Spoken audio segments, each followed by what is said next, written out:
What's up, everybody, and welcome to another episode of The Rundown with Silva. My name is Tyler Silva, and today my guests are my fucking uncles, John and B, everybody. Can we clap for ourselves? I don't think I'm clapping for you, John. I'm clapping for you. Fair. What's up, guys? What's up, man? Fucking chilling, man. Cheers, everybody. Thanks for coming out. Slante. We'll open mine then. Yeah, bust out the hard You shit. gotta do it all fucking hardcore. Oh, boy. That's artesian. With those hermachadores. So what? I haven't seen you guys in probably like 2 weeks now. St. Patty's Day. St. Patty's Day, yeah. That's the last time we seen each other. St. Patty's Day was fun. Yeah, hell yeah. It was nice and chill. That's like one of the first years we've ever had like a fucking legit chill St. Patrick's Day, and it was cool. Yeah, it was super cool. We usually fucking go Fucking rager, dude. Like, out. Yeah, I go trick or treating. For beers. At the It's a bar. grown-up. Isn't it the closest to being a grown-up in trick or treating? Let's be honest. I did that dressed as Leprechaun. They called the cops. That was because you did it yesterday. Probably because I'm Mexican too, and not Irish. You're Irish. So we're close actually enough. here to talk about your white face. Yeah. My white face. Yeah. Offensive. This is the intervention. This is the intervention. Jesus Cultural Christ. appropriation. Dun, You are dun, not dun. Tim Armstrong. Aren't you guys the same height though? And I think they're pretty damn I think close. so. He's got a way better beard, but I mean, is Tim fuck it. Armstrong short? I think Yeah, so. he's not very tall. He's not that big. I have a picture with him. Humble brag. Good flex. How many Yeah. instruments have you bought this year, John? Actually, I should say 2021. 20. I haven't. Nothing in 2021. Really? COVID. He's got to buy it with a mask. Yeah.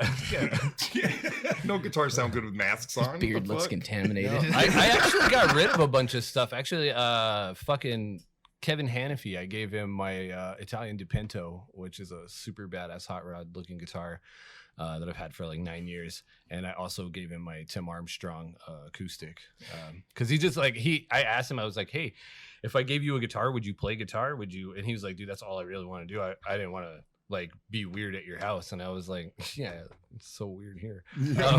No weird allowed at John's house. But yeah, and then so like at first I gave him the electric guitar, and then he bought like an amp, and then he actually started playing some Social Distortion songs and stuff like that. And so he asked me, he's like, "Where do you think I should get an acoustic? I'm gonna buy the Tim Armstrong one." I was like, "Don't, they're wild pieces of shit. You can have mine." Dude, I like mine with this finish though. Like, Mine- Yeah, because yours Shit. is sealed. Natural finish on a cheap guitar, like that's lambskin condoms. Fuck off with that shit. Have you ever used a lambskin condom? have you? No, because No. I don't want any babies. I was gonna ask.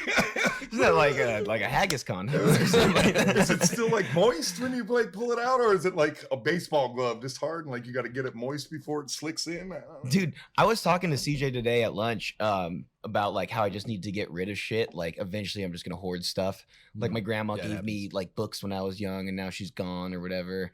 And like That doesn't sound like shit you're supposed to get rid of. No, You're but, like, like- you know, heirlooms are really like, I need a place for another Xbox. But, like- have you seen all the TVs in here? Bro, that, Look but at a it's like- 4x8 with 7 TVs. but this is the thing, is she would give me he's got a TV Looks over like here fucking Buffalo Wild Wings. hoarding large dude, screen it's TVs. a giant like coffee table book that's about like pictures of baseball that aren't even like historic. Yeah. Like it's like for kids. Like it's like dinosaur book. And I was like, Just we were random dudes huge- yeah, dude. I'm like I love my grandmother and I think about it every time I pull it out, but I'm like, bro, like I don't need all these coffee table books. I'd like to just take that quote out of context for his promo. I like to think about grandma when I take it out. Got that ass. get the fuck out of here. You But, like- asked us over here. Is it hard to get rid of guitars though? No, because I have a lot of guitars. How many do you have? I had at one point, I had 64 guitars. More than Guitar Center? Yeah. But then, yeah, well, So you had to step I over him in his also house. fucking people will give me fucking random guitars though. Like I had a lot of stuff that didn't make any fucking sense. Like somebody would be like, "Oh yeah, I was gonna learn to play guitar," and you know, blah, blah, blah, blah. And then fucking like I have like literally given more people guitars than I've ever bought. You've given me one. I got Yeah, one from you. if you know me, you've probably gotten a guitar given to you by me because I Yeah. fucking We've traded guitars. yeah. That's what I'm saying. Everybody I know has had one of my guitars. Yeah. Because think- I think I'm it's not kinda attached to it. Yeah, I think it's kind of cool. Dude, it's just shit. It's all of it. You know what I mean. Life is experience. All this stuff is just random accoutrements. But you've been tattooing forever. Like, did you ever give out like machines and things like that to people you believe in? I gave Johnny a bunch. Yeah. The first dude I ever apprenticed, ended up giving him 2 machines of the first 2 machines that I ever built, like straight up from scratch. I gave him those. So like, yeah, if you come along somebody and you like him and you're like, man, this motherfucking machine's a beast. Like, I want you to have it. Cause like 1 or 2 things, I don't use it anymore. Or like, it's just cool to think of somebody using something that you put your hands into. A lot of the people watching might not know you guys, but I'm pretty sure. I'm a psychologist. Yeah. I have a doctor and a psychologist. I'm Dr. Phil's assistant on Mondays. I'm Oprah's baby daddy. You look so good. I did not recognize you. No, but you guys have been tattooing for a long time. B, how long have you been tattooing? Most of my fucking life, probably, I think it was like 17 years, 18 years, something like that. What about you, John? 11. 11? Yep. You guys fucking are killer at tattoos. I mean, me and him tattooed together. I'm the most mediocreest in 12 counties. Fucking, you can Agreed. bet your bottom dollar on that. but the New York, you went out to the New York Tattoo Convention, what, last year before everything hit? Or Baltimore. like that? Whoa. You in yeah. Baltimore. Yeah, I've done a bunch of conventions. Dude, everybody Stop who gets clicking that in the mic. No way. Why are they gonna fucking know I'm drinking water? In the fucking... Do you see how fucking cool I am? It's really vodka in there. Conventions are a bunch of horse shit. I'm going to tell you this. Conventions don't mean anything. You're not fucking special if you do fucking conventions. It doesn't mean anything. It's nice to meet other tattooers. That's why they're valuable. All the fucking, I'm important. No.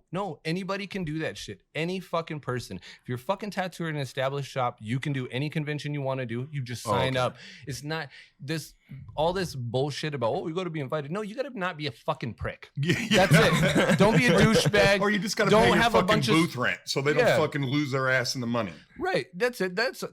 And why New York is cool and why Baltimore and all that is cool is because it's history. you get to, don't even get me started on history. God damn It's it. history. No, but the people that tattoo out of those places are way different than us.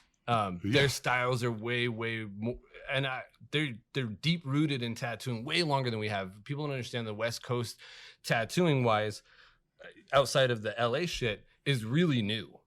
What? Really? I mean, really? I mean, fucking like we're talking like Dale Orman starts it here in Arizona, and Dale Orman, he had the crawling squid, and so like that's like mid 70s. Yeah, I was a kid. I was a kid knowing that dude. I got my first tattoo in his shop. I was 14 and a half or 15, something like that. And he had done all my mom's work and still ran with the Dirty Dozen. So I had known the dude longer than that, but it was never like I'd been in his shop or anything. And to put context, this is a guy who's like on historic pieces of flash from Picture Machine Flash. Picture Machine Flash is like, for a traditional tattooer like myself, it's the Bible. Yeah.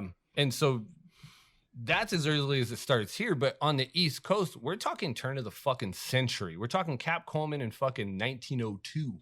And these dudes have been fucking nailing these tattoos. And everybody's like, Sailor Jerry this, and God bless him.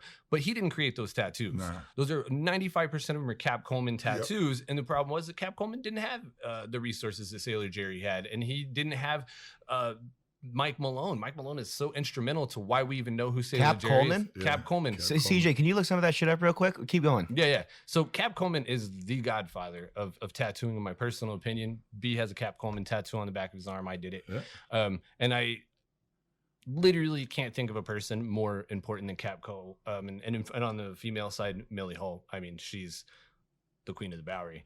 And all that stuff. Yeah. All those people too, mind you.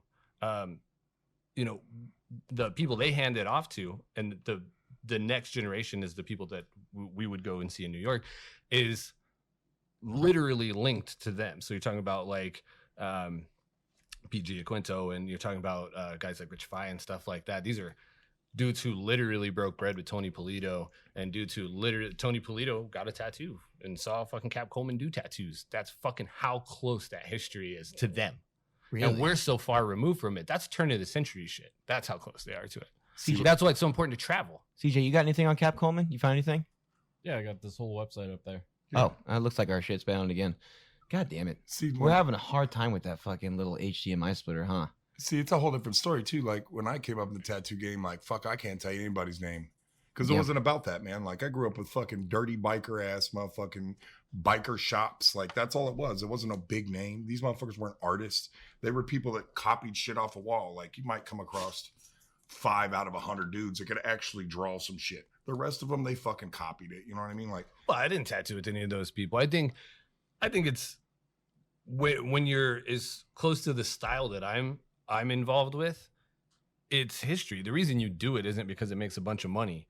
I didn't those designs. I could have fucking done portraits, black and gray stuff, and made a fucking shit ton of money. I live in the Southwest. It's just practical, but I like that style. So like you were into a more surrealist or graffiti type style. That was the era too. You get into tattooing in the end of the 90s. Yeah. And me, I get into tattooing at the end of the 2000s. So it's definitely, a completely different time frame. You know what I mean? Yeah, it definitely was. Yeah. I think if you would have been into that style, just like any other cat of that era, it would have been different because it would have been required reading. You know what I mean? Just like you've seen Style Wars, everybody in Style Wars. If we were talking about fucking that fucking Echo Long, it would be the same thing because stylistically, that's where those cats got it. B, you were talking about how in the 70s, a lot of the tattooing that you were being introduced to, that was through like... I wasn't in the 70s. I was born in 78, so... Well, that's what you said. I didn't want to stop. I was still... when they were bikers. They were bikers always back then. Still bikers now. My whole family... Of course, yeah. My mother was scooter trash, man. Like, I grew up in fucking bike rallies. I love and your like, mom. She's a nut. Dirty-ass motherfucking dudes running around with shitty-ass tattoos and smelling like cigarettes. His mom has a merman with a dick on it. It's fucking sick. What's the fucking illest tattoo you've ever seen? It's like feminism. You can have this shit right here, bitch. Like I fucking ran around with the hardest of the hardest. Yeah, my mom's a fucking G. She's more tattooed than I am. Really? Yeah. I met her. Yeah, she definitely is. Yeah, I definitely know. Fucking tattooed. It's so crazy because like you're ridiculously tattooed as well, and like I forget that. He's got a couple. I got some. You got a honeycomb on the side of your skull. Like, no, that shit done faded. John's got to redo that shit, man. Like, that motherfucker that did it the first time I was looking at it. He did it in sepia like henna, bro. Yeah, like, we're not doing that again, bro. Yeah, that was a bad move. I thought it was gonna be cool and like edgy, and it was fucking just dumb and like fadey, I guess. Like, yeah. Were you guys just drawing as kids? Like.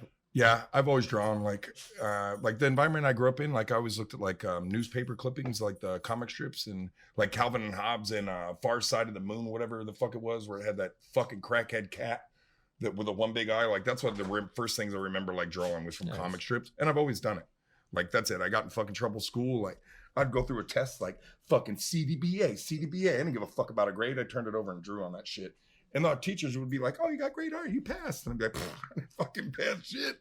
God damn. So like that's all I've ever done. Like I got in trouble doing graffiti, fucking I don't know how many times. Like that's all I've ever done was art. Like tattooing lured me in because I was like, "Fuck the world, like fuck society. I'm gonna do whatever the fuck I want to." And growing up around bikers all the time, I'm like, "Fuck yeah, I like loud motorcycles and titties and beer and tattoos." That's exactly what I want to do. I got the opportunity and jumped on it. Never left. Nice. What about you? I didn't draw a lot. Really? No, I was like I drew crude stuff. Like I drew stuff that was like offensive. I drew things to like try and piss people off. I got kicked out of school for like drawing titties and buttholes and stuff. It's true. Everybody likes a that good shit was in my butthole. record. Everybody likes a good drawing of a butthole. Yeah, no, they don't. Elementary school teachers will have Not fine words for you. Not Mary. No, no Marybelle buttholes allowed. But no, I wasn't into it like that. I wanted to make things since I was a little kid. Like I feel good at in anything. Like I always try and put something into something because I just like to make stuff. Like I like to. What sounds fucking corny. I like to wake up and then know that whenever I go to bed, something that didn't exist is gonna fucking exist tomorrow. You know what I mean? So absolutely. I paint almost every single day. I definitively draw every single day, multiple hours a day. And when I'm not doing that shit, as you know, I play music and I work on cars. And every day I feel like it's a shitty day. And this has been since I was like a fucking youngster. If I can't put something in, then I wasted a whole fucking day. And that's 24 fucking hours. That's a lot of fucking minutes and a lot of fucking seconds to do shit. Been like that as long as I fucking own your shit. Yeah. And I'm not naturally talented at anything, but I'm just too stupid to ever be told you're not going to do That's a natural talent to be too stupid to Yeah. stop. Yeah. So No, like you say you're too stupid to stop. Yeah. Yeah. Good talent, John. Like fucking way to nurse that son of a bitch. So you started drawing later. You started drawing like when you were super fucking young. I've always the same thing. Like my mom, like the way she grew up, we always did like she always tried to refinish furniture and shit, and like you know swap meet hunt. Like I watched my mom. My mom's a garbage picker. Go into fucking pawn stores and like get jewelry for this and like take it to the next one and hustle it and like buying furniture. So we was always like trying to make something different out of something that you had right there in front of you. So tattooing was just fucking natural. Like I could take this piece of paper and this pencil and make that like in a sense worth 3 cents, worth $350, like in 20 minutes of time. When was the line like where, okay, like I'm not just, I don't know, tattooing is a hobby, like this is my job now. Like, do you guys remember that day at all? Or like when I'll let things, you know It if never it was a happens. hobby for me. Really know if it happens. No. Like once I started, like I guess it was a job, work, and a hobby at the same time. Like once I started it, the first time I ran a clean line, I was like, this is it, motherfucker. Like spiked the machine, jumped up. I'm a fucking pro. Like I knew it was in right there. Like it's the same thing. Like if you play guitar or hit a good note when you sing and you're like, motherfucker, that's it. And it just clicks in your head. Like that's what I'm going to do. And you run with it till you fuck it up or find something else different. you have a fuck ton of hobbies. I stay very busy. I don't watch television. I just started trying to play video games for the last 2 years, and I've logged maybe 26 hours in video games. On a Super Nintendo. I play Grand Theft Auto. It's a real game. It's a real fucking game. It was a real game 10 years ago. That's what I was just going to say. Made in this decade. I was going to say made in this fucking decade until next year. Yeah. So Grand Theft Auto 6. It's supposed to be coming out. I do that. I try and play a little bit of video games with my son too. You know what I mean? Yeah. He likes to play Minecraft and he likes to play the Lego City and stuff like that. I try and play that. Cole's loves video games. He will read the back of a video game box over and over. He's read the back of every video game box. He'll just walk around with a video game box, just reading it. That reminds me of Like, a lot of graphics in this one. I wish there was some cereal in this box. I want some cereal so much. But I'm not. I like that he likes video games so much because I like it's going to be a part of. It's going to be a part of their society. Yeah, well, and I like that it's a good motivator for him because he has drive. My son is 9 years old. He's going to be 9 years old, and he has drive. Shout out to I don't know Cole Munson. 9-year-olds with drive. Like, you know, Yeah. I love my son, and I'm very hard on him. Like, Yeah. I wouldn't want to be my kid. You know what I mean? Like, it's rough. I got high expectations and stuff. I grew up, you know how I grew up.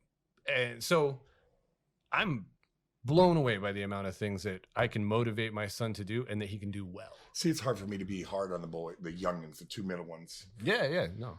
So you have 2 kids, John, Mhm. and then I got 4. you got 4, Mhm. including a new one that's not even a year old. He's considered still. He's the 4th. Okay, yeah. Yeah, Dublin. He's 10 months old, and he is more of a handful than all fucking 3 of them combined. Like, I'm gonna start painting again, but I got to start painting that like Crayola washable, like you can eat the fucking paint. Because as soon as I start painting, Dublin's like, That's how you "Fuck taught me.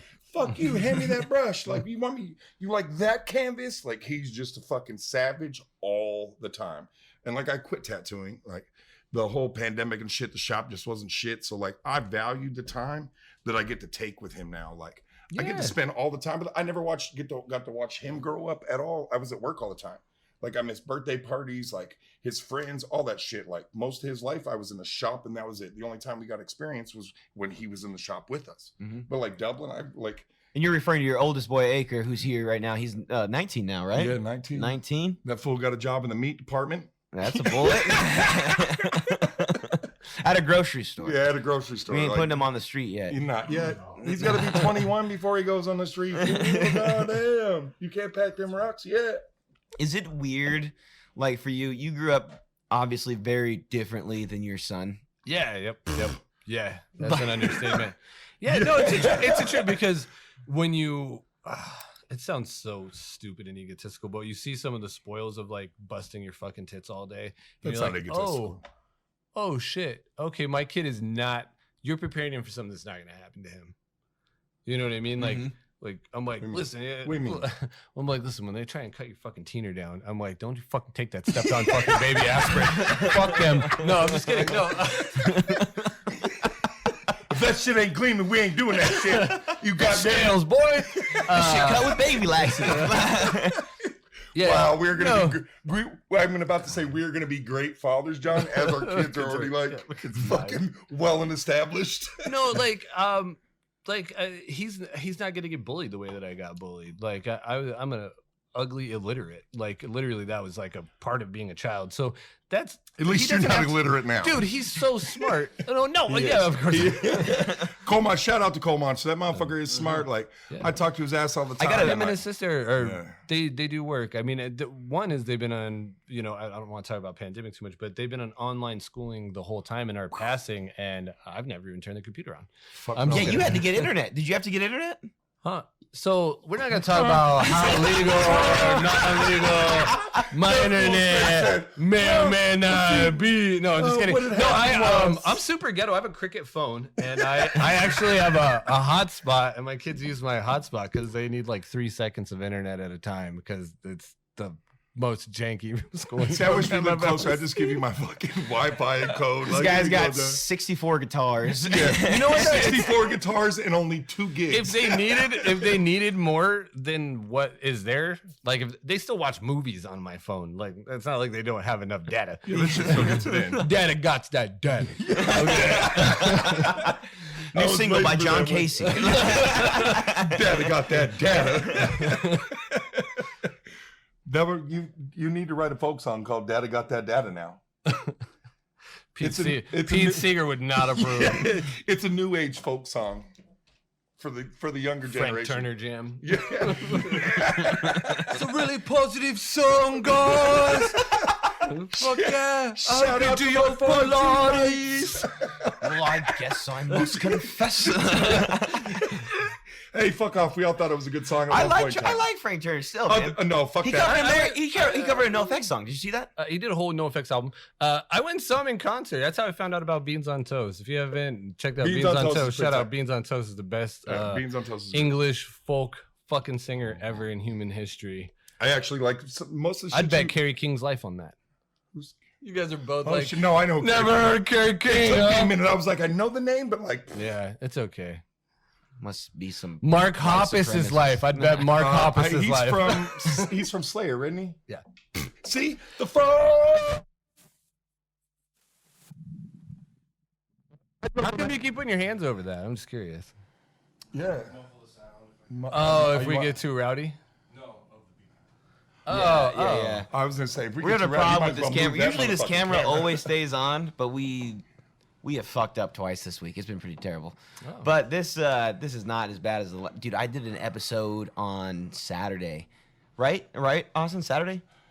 Last Saturday we did an episode, and I brought Drew from not Drew. From Drew, you gotta be. There's a Drew in the No, band? Drew from Birth of Monsters, and then I brought Joey from TV Tragedy, and they both play in a band called Blotter Vision together, which is new, and all their music is Blotter Vision. I like that name. Like fucking actual like blotter paper Dude, vision. you Like you would fucking like their music, Right, and I brought them both in, and the Magic Kids are doing everything. He's gonna break the stool. Every- I could try to be slick with this. motherfucker, I can get it. There we go.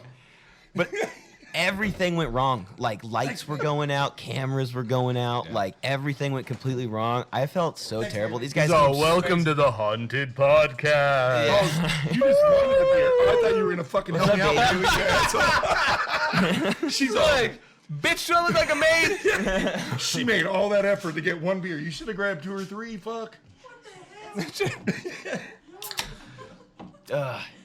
Cheers, bud. Hey, Slante. I wanted to say I'm proud of you, man. Like, Yeah, it's cool. It's legit, man. I listened to the Geo episode because I like wrestling. And I knew he was going to talk about wrestling. Yeah, I can't catch the bug. I don't know what it is because I'm Because you're not born in the fucking 80s. Wrestling isn't cool now. You did it with Geo. Okay, first of all. Okay. Wait a minute. Acre wrestled, and it was still cool.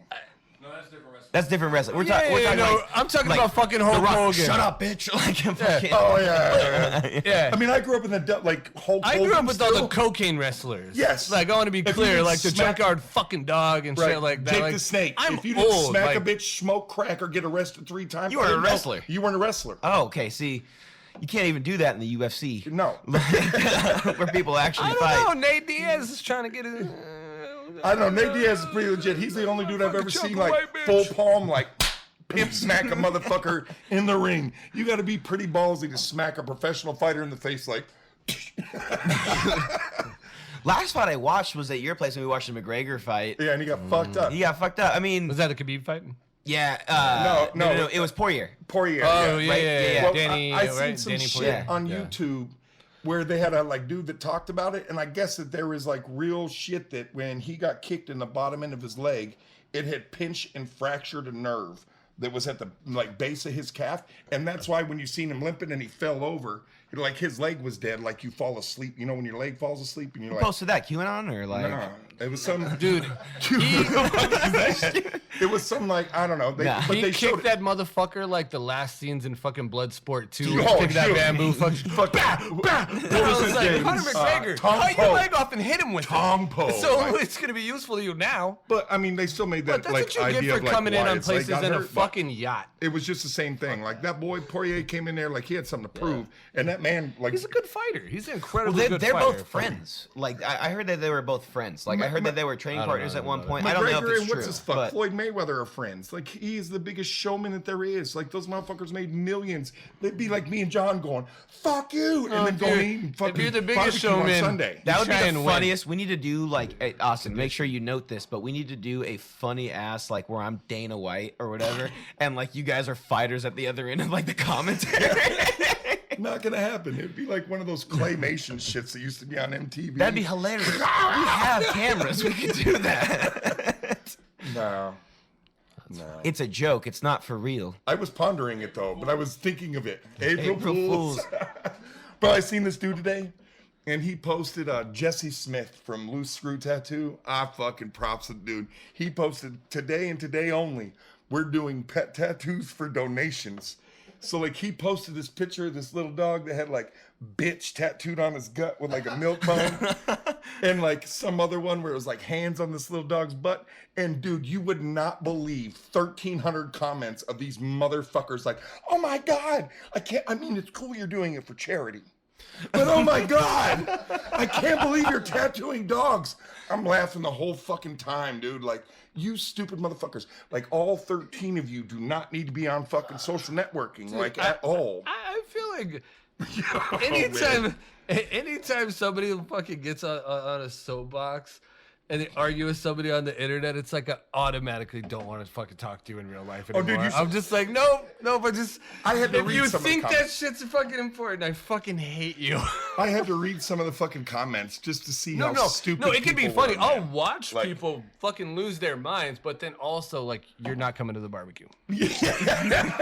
Like, Yo, you can't come to Easter. Yeah, like, no. as being a tattoo artist, Keep like, your pastel shirt at home. the funny thing was though, is my mom Sharpays. Like she had like these fucking crazy ass Sharpays when we were kids. Yeah, and but like you're talking about owner tattoos. that's what I said. They would put them under and they would tattoo the last 4 numbers of my mom's social security number on the inside of their thighs. What? Yeah, I'm serious. If I'm they serious. neuter Theft your reason. dog, they'll put a little tattoo by his No, little they ball did bag. they didn't neuter them. These were like No, I'm just saying that still happens. You were saying it like it was like in the past. I was Oh, saying yeah. no, that still happens. But they when they bred him because like Mei Ling came from like the original 12 from China. So like she was an expensive ass dog. So those breeding pairs, like they had that social security number on there in case they got stolen, it could always be identified. So when I saw that, I'm like, this shit actually happens, but nobody's gonna put infinity symbols on by your dog's wiener. Like could you imagine being a tattoo artist, John, and somebody going, yeah, I got my chow chow, and we want to do a fucking rainbow right by his dog. Look, he's got my band logo right here.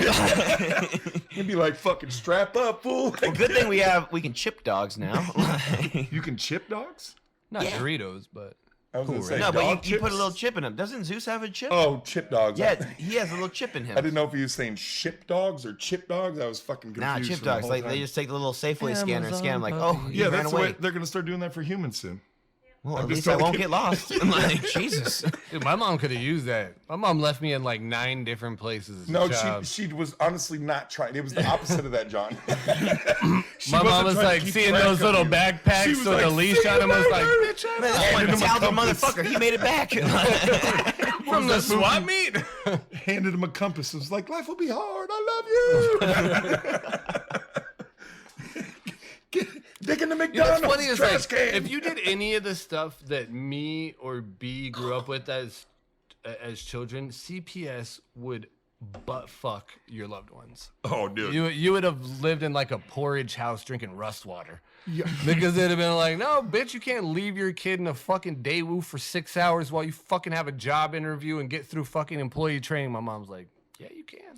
Not with that attitude. You're a little bitch about it, maybe. They didn't die. They may have lost 4 or 5 pounds, but they did not die. Like, You know how the windows work? It's hand rolls. man, I grew up as a kid. Apparently now adults don't know that. Kids No. are dying in cars all the time. No, it's because kids don't know how to fucking fuck with shit without getting in trouble. Like when I was Yeah, a kid, well, I was and like, your kid's in a fucking 9-point harness. Your kid's fucking Dale Earnhardt had your kid's fucking car seat. He'd still be with us today, fucking drinking Budweiser and bagging had a his kid on the regular back saying, seatbelt. second place is still good. but we didn't even have regular seatbelts when we were a kid. We were jumping around in the back of a fucking wood panel station wagon with my mom doing this. My the whole original time. car seat has a metal bar around the front. There's a picture of this. It's just a metal bar, and I'm sitting in a fiberglass chair. Fiberglass, that was fucking slick, dumbass.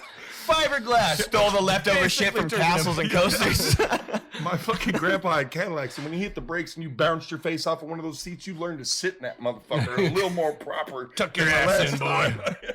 Sit on the edge of that seat. It was different. It was different. Super different. Like when I was a kid, my favorite drink in the whole world was hose water. Yeah. Oh, yeah. Like now, fuck no, you can't drink that shit out there. CPS will be called on you. You fucking. Apparently not. It stunts your growth. You need to lay off that hose water. Fool. I thought you stopped drinking that when you was a kid and you're still drinking it. Fucking thirsty, boy. Oh, that's right. You did have that Coors Light in there. You're still drinking hose water. Dude, it's all the gas stations got around here. Oh my god, son. Oh. Shout out to our sponsors, Hose Water. Hose water tastes great, and I helped. I did my first ad read the other day in the closet. That was fucking weird. Whoa. Tell us about it, R. Kelly. Yeah. You better come out this closet. So when do you plan on doing your second reading out of the closet? We already know, Ty. It's cool.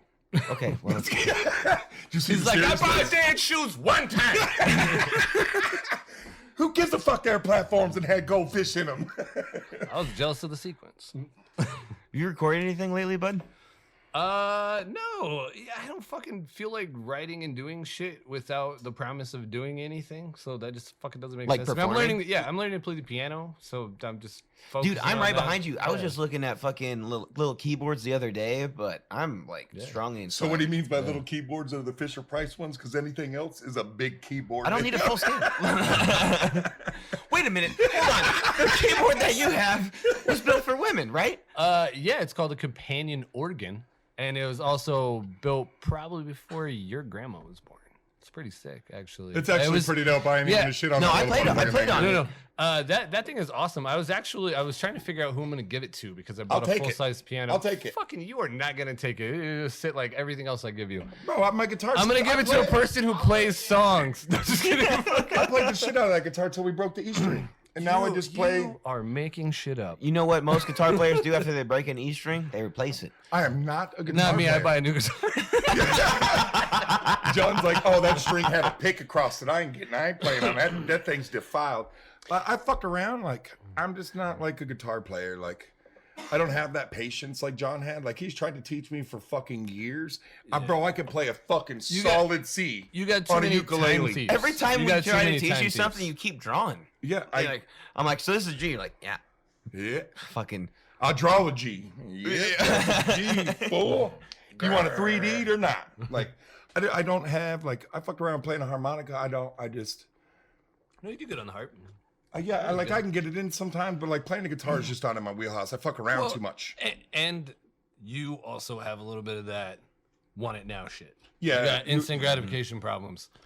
Well, You gotta I mean, I suck just for succeed a really long time. all the time. No, no, no lie for you. You you've had a good run of being good, naturally good at shit. Like he fucking comes back from paintball, he's like, everybody's dead. And I'm like, oh fucking A, I bet. And so, yeah. Like, They drew first blood, not me. You will die. but no, I think the reason you're good at the harp is because you just kept doing it. If you keep doing anything, No, you it- get it's good at easy it. to say the You're harp. terrible, The absolutely. harmonica. Shit Exactly. at The the harmonica. piano, It's easier to for be me clear. to sit at home and like fuck around. Like I get drunk by myself, and like my fucking toddlers are my biggest fan. They're like, do the thing, Dad. And I'm like, cool. And they're like, fuck yeah. And I'm like, I got my fucking fan. See, you got your own savage beast. Just Yeah. say that motherfucker. Well, no, now we got Dublin, and he's like, fucking, let me smack you right in the mouth, Dad. Let me grab that son of a bitch. So. Okay, so stand up. Fucking disaster averted, you fucking idiot. Oh, no. Jesus fucking Christ. Oh, no. He's like, no, he's like Larry Bird, just like a baby and shitting himself. He's got hops. What's You the don't difference know. between Larry Bird. No, he's got it down, bro. He'll grab my pant leg like this and then like fucking climbs me. Like digs his heel in and he'll get like a leg up like, oh shit, you're gonna fall on yourself. Nope. I've let him do it. That fool's got to my chest and grabbing shirts. Excuses were merchandise. This motherfucker be Amazon. I mean, I kind of am Amazon. I am kind of Amazon, so I get it. I got that shit way quicker than expected. You shut up, nephew. I enjoy the simple things. But yeah, I mean, I get that. I can sit and play a harmonica anytime I want to, like Yeah. by myself. Like, You got to shoot whatever you want to do like that. I mean, I learned a lot from it. You Like, do just it. fucking We around. do a drawing too. That's you what I said. just I learned a lot like decide to do it. playing harmonica when you just fucked around. Like you knew how I played harmonica, so you'd play to that sense. Like yeah. that It's helped a called lot. knowing the key. I don't. No, well that's I look at the harmonica and I'm like, yeah. Well, that's then you what know it the is. key. And so what you do if you really want to fucking fuck around I more go, is listen. No, shut up. Look up the key of the song that you like, and then buy that harmonica. Bam! I just hit you with the fucking wisdom. When you get to Memphis and everybody lays down at your feet, you come back and you say, Johnny, So fucking Johnny. I have Motherfucking Johnny, A, look at your C, beautiful D, brown eyes, and you G. full of shit motherfucker. Woo. all the favorite songs Yeah. that I ever A, C, D, and G. You gotta get a How many- different instrument for every key. I have. I actually have a heart for every one of those keys. yeah, I know. Yeah, Yeah, I got an E one time. got the 'cause it sounded fucking close. And it was- Rambo Blues Traveler, motherfucker. No, What was that? Those are all gone now. We had two of those. Dog chewed up the other half a set. Monster chewed up a set. I was actually just talking about you wearing them like a fucking bandolero, like an asshole, but you know, whatever, that too. Like that 4-pocket shirt I Dude, have. talk just about- keep them in there. Hey, talk about what children have done to your harmonicas while I take a piss real quick. All right, we're gonna swap out like this. I've like every like youngin, I guess, that has come in my life. I've either given them a harmonica or they played on one of mine. Coal Monsters chewed up one of my favorite ones, which I still play. Like we found it 2 Yeah. years later. Yeah. Or something like that. And you can see these little teeth marks in it. I still play that one. Do you hear that? That's probably I know, terrible. probably not to That's do it, but- probably terrible. Either than that, they just come back full of spit and like you have to like retune them and shit. But Mashed Coal potato Monster- bandits. Coal Monster was the only one that ever like chewed on my harmonicas, and I think I got two of them. There's a C I got that has bite marks from him in it, and that That's A. a good possibility. I'm pretty sure that C you bought me that one year. He bit into it, and then we lost the A. And like you found it, like all of a sudden, I still keep that motherfucker. Like I play that A all the time still. Because Oh, that's the red one. the red one, yeah, Yeah. that like half moon looking one. Yeah. Even where he crinkle bombed it, it still sounds good because he like. No, that's an incredibly. Yeah. I doubt a child could hurt that harp in any I- reality. I- there might be some stuck in it that you might need to no, take a little that's air what I'm compressor. saying. Where he bit it, I thought would That's have the been. sound of an air compressor, and you're welcome. I thought where he bit it would have been like on the compression of the reed, but it's really not. Like Yeah. it doesn't make it sound bad, but I was impressed that his little ass could have bit. that. Blowhard like you has a problem with the reeds.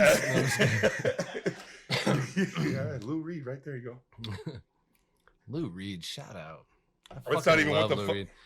A perfect day. I would fucking piss Sing me it. off. Sing so the whole fucking song right now if you bad. love Lou Reed. I would piss me off so bad. I would play perfect day. Oh, man, dude. It's such a perfect day. And literally, I could watch years roll off his calendar, just fucking boiling. Dude, me and That John song had is like so this- chill. It's fucking so much common disheartening. in music, but when we didn't, it was like so polar opposites. I was like head smacking myself, and then I'd show John it, and John would be head smacking himself, and I'm like, at least we're friends. It's man. so funny because I see that because when you guys don't agree on something, I mean, like musically, Yeah. I am definitely like tied to each end. Like we're like modern baseball is sick, and B's like, what the fuck is this? Yeah. Like, Yeah. you know what I mean? You grew I up with wouldn't us. still hold that opinion now. No, modernly, me either. I I don't even probably know why you wouldn't. use baseball. No. There's a band called Modern Baseball. That's what he's talking about. Oh. And I enjoyed. I thought he was actually their talking first about fucking records. baseball.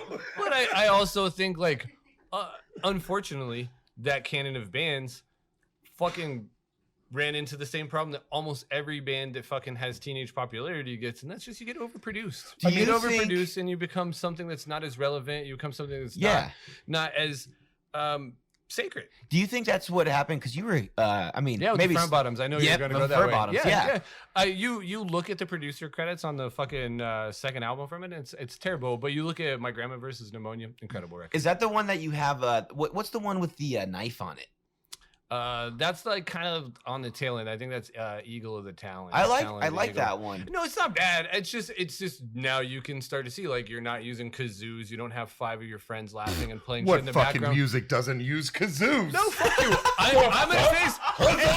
Hey, I'm from the art punk scene. I didn't grow up with all the bro shit. Like I fucking like a good kazoo. I fucking had. Yeah, this fucking wasn't Limp accordion Bizkit. friends. We didn't have fucking turntables. I didn't listen to Limp Bizkit, motherfucker. I'm gonna get that record. Like, Fred Durst, my boy, Oh, bro. I love it.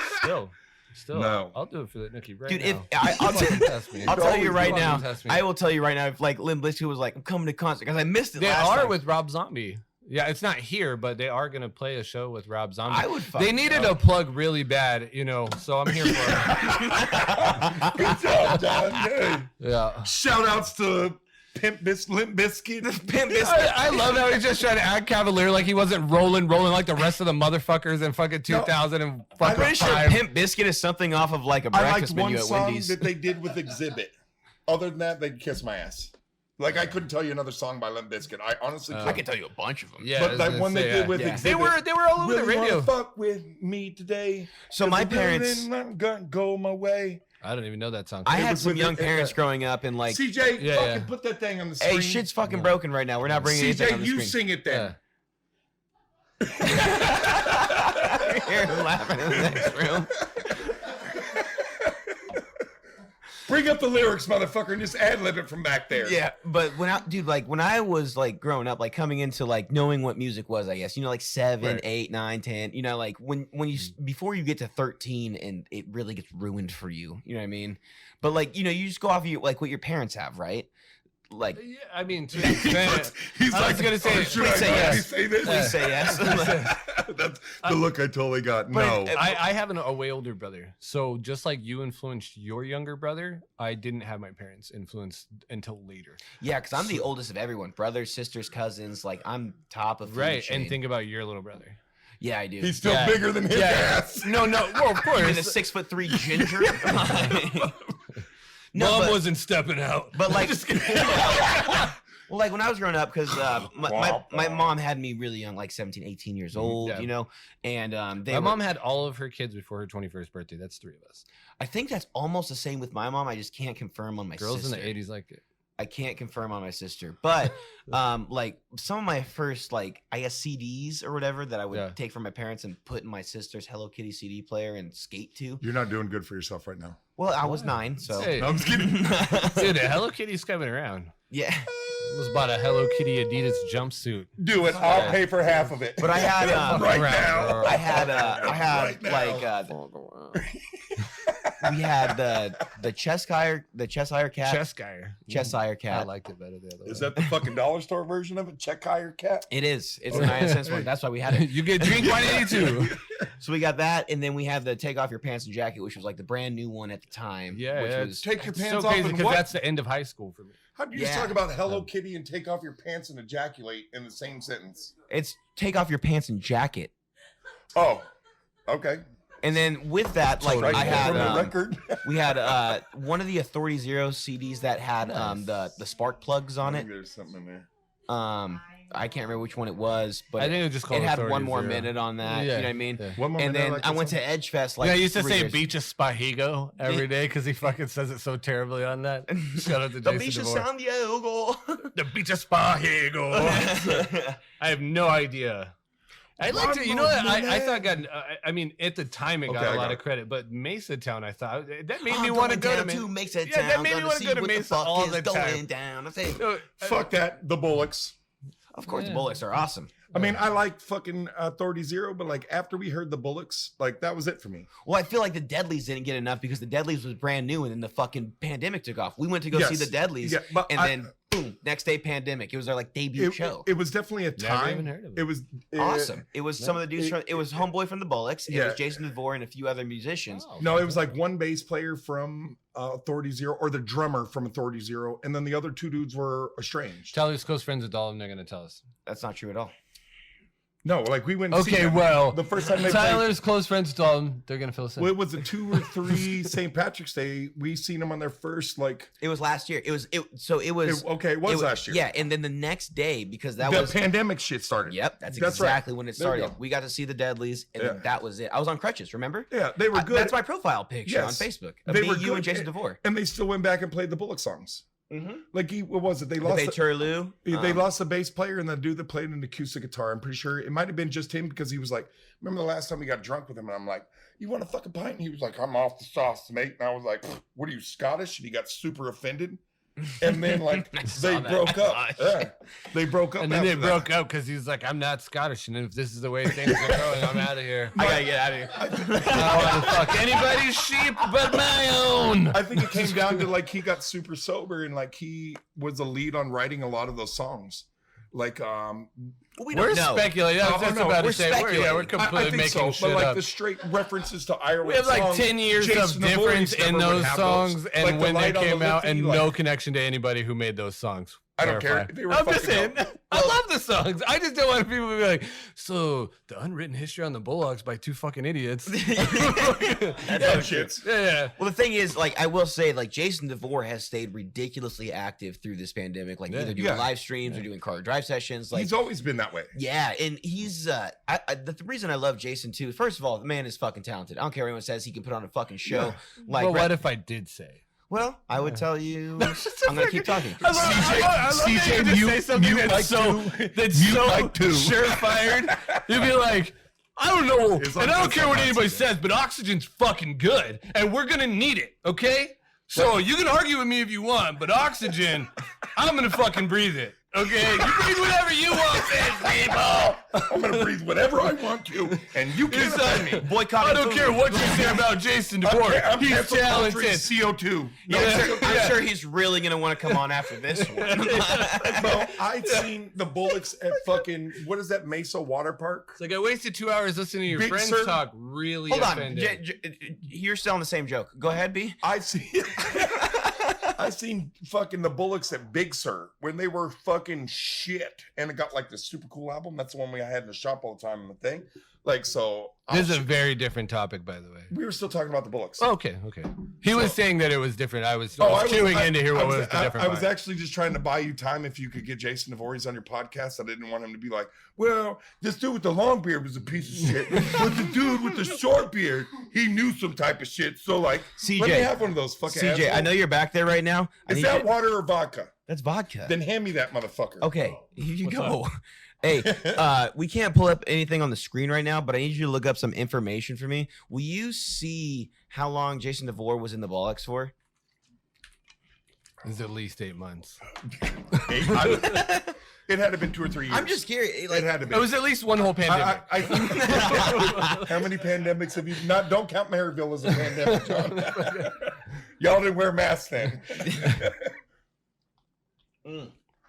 God, I love It alcohol. had to been because he was still playing with Authority Zero when he Well, was he's been doing that shit. playing with Authority Zero for fucking ever. Like, since right? I was younger.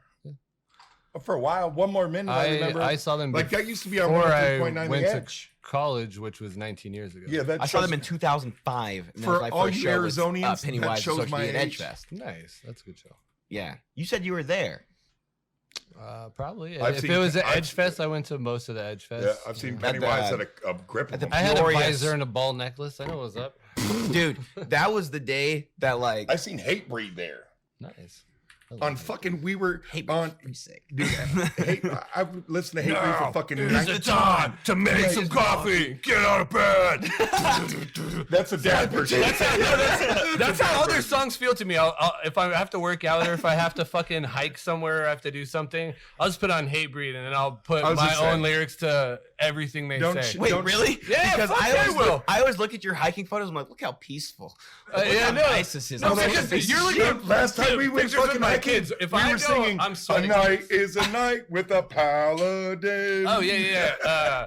I'm Stand by me. addicted to pre 80s country. even hand me one, David. I love everything pre 80s country and even some of the 80s stuff. Here. But everything that was in like a 90s movie about the 50s, I'm also fucking listening to that. I listen to Little Richard and I swear Name to it. God. Sing your favorite Little Richard song right now. Listen, sing it. you're going to have to hold my balls real tight. Yes, my balls are up here. That's how big they A are. friend's got to do what a friend's got to do. The real Handmaid's Tale. All right, John, I'm sick of your shit already. Fuck. Oh fuck. You guys have looked after me for a fucking long time. Jesus I Christ. wouldn't call it that. It's like somebody who accidentally makes something cool. And you're like, man, you've really fucking come together. Like Jackson Pollock threw up, and no one wants to admit the fact that those aren't paintings. I feel like it was. You came to you, all you. You I feel like it was that. You were statement saying was this shit like the other day. Those What? little bumper boats at castles and coasters that are in the water, I was never tall enough for those. and then you just go like this when he comes close, and you're like, you're gonna get fucked up, and you just kick him off back in the lake, and you're like, don't do that. He did it, and when he comes back around, you're like, don't do that.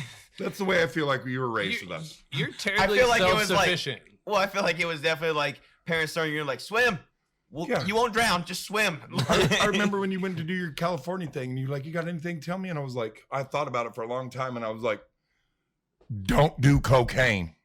And I that, did as it. soon as he that was the got best there. advice that I had for you. That's true. And then I came back and Did cocaine. okay. Shit. Shit. No, I but mean, look, hey, you came back. well, you guys like. But I remember the first time I seen your motherfucking monkey ass up on this like pedestal that made you look tall as shit, at least 5'9", and you were playing guitar in that salon with that rapper dude. Yeah, dude, that's my homie still, man. I know, fucking no, I'm love not. that guy. I'm not shitting on any of it, but Mhm. like I remember Isn't sitting on it terrible how pejorative rapper dude sounds? That's so I didn't know- I don't No, know no, that. I know. I don't I know know that. it's not your intention. Shout out Joel Matthew. Fucking There it is, yeah, Joel like, Matthew. yeah, shout out Joel the best Matthew. ever. He was, Yeah, he we was love actually that so guy. pretty Yeah. decent. Dude, yeah, and you know, You were like, like what, 13 or 14? yeah, no, I was. Well, we were fucking. I was supposed to get a CD 100 times. we were like, They had 3 songs. we were like 16, right? Maybe we were like 16, 17, maybe 18 or something. no, you 'cause were I- younger than that. No, I wasn't because I was a junior or a senior, and I totally. When did you come? And, When did you come clubs into, are 18 and up at that point. Well, that's just it. Like we're not allowed to like be in there too long. You Yeah, know see, what I mean? I got a gross sense of time. Like I don't remember Yeah. shit that far back. Dude, I'm the like, hardest that thing was was- yesterday, and you're like, that was 6 years ago. Well, we were in high school, like, you know, these shows are 21 and up. Like, so go sell tickets. And I'm like, what? Like, so we're like asking, like, hey, do your parents like Slick Rick the Ruler?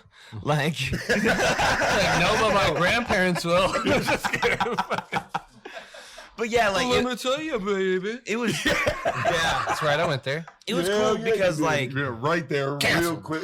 yeah, well, before like meeting John, like, he was the only person that was serious about music. He was the only person in my life Well, serious that's- You, about you it. know good. what?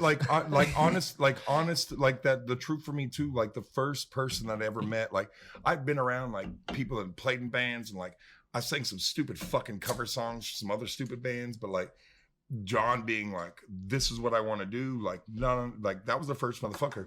Like I remember sitting there singing in the shop one day, and like after we were done tattooing, John gave me that serious look, and he was like, you need to sing in a band with me. And I was like, no, I fucking don't. And then we went after it, man. Like, and then he like completely influenced my like style of music. I have a slightly different version of this exact same Probably. story. Well, so actually, I smoked- B was telling me when I first met him, and I love the fact that you guys think I'm serious about music. That's really cute, and I love you so much. Do you have a Shut vinyl the record? fuck up. No, How no. many vinyl Do you records? have- do you How have many a vinyl guitars do you record? have, John? No, but so I'll explain the vinyl record thing in a minute too. But you have one. I have 2. Okay, see, Okay. I have none. Okay, but He's got a but Christmas also- album. Okay, but go ahead. also, No, let him talk.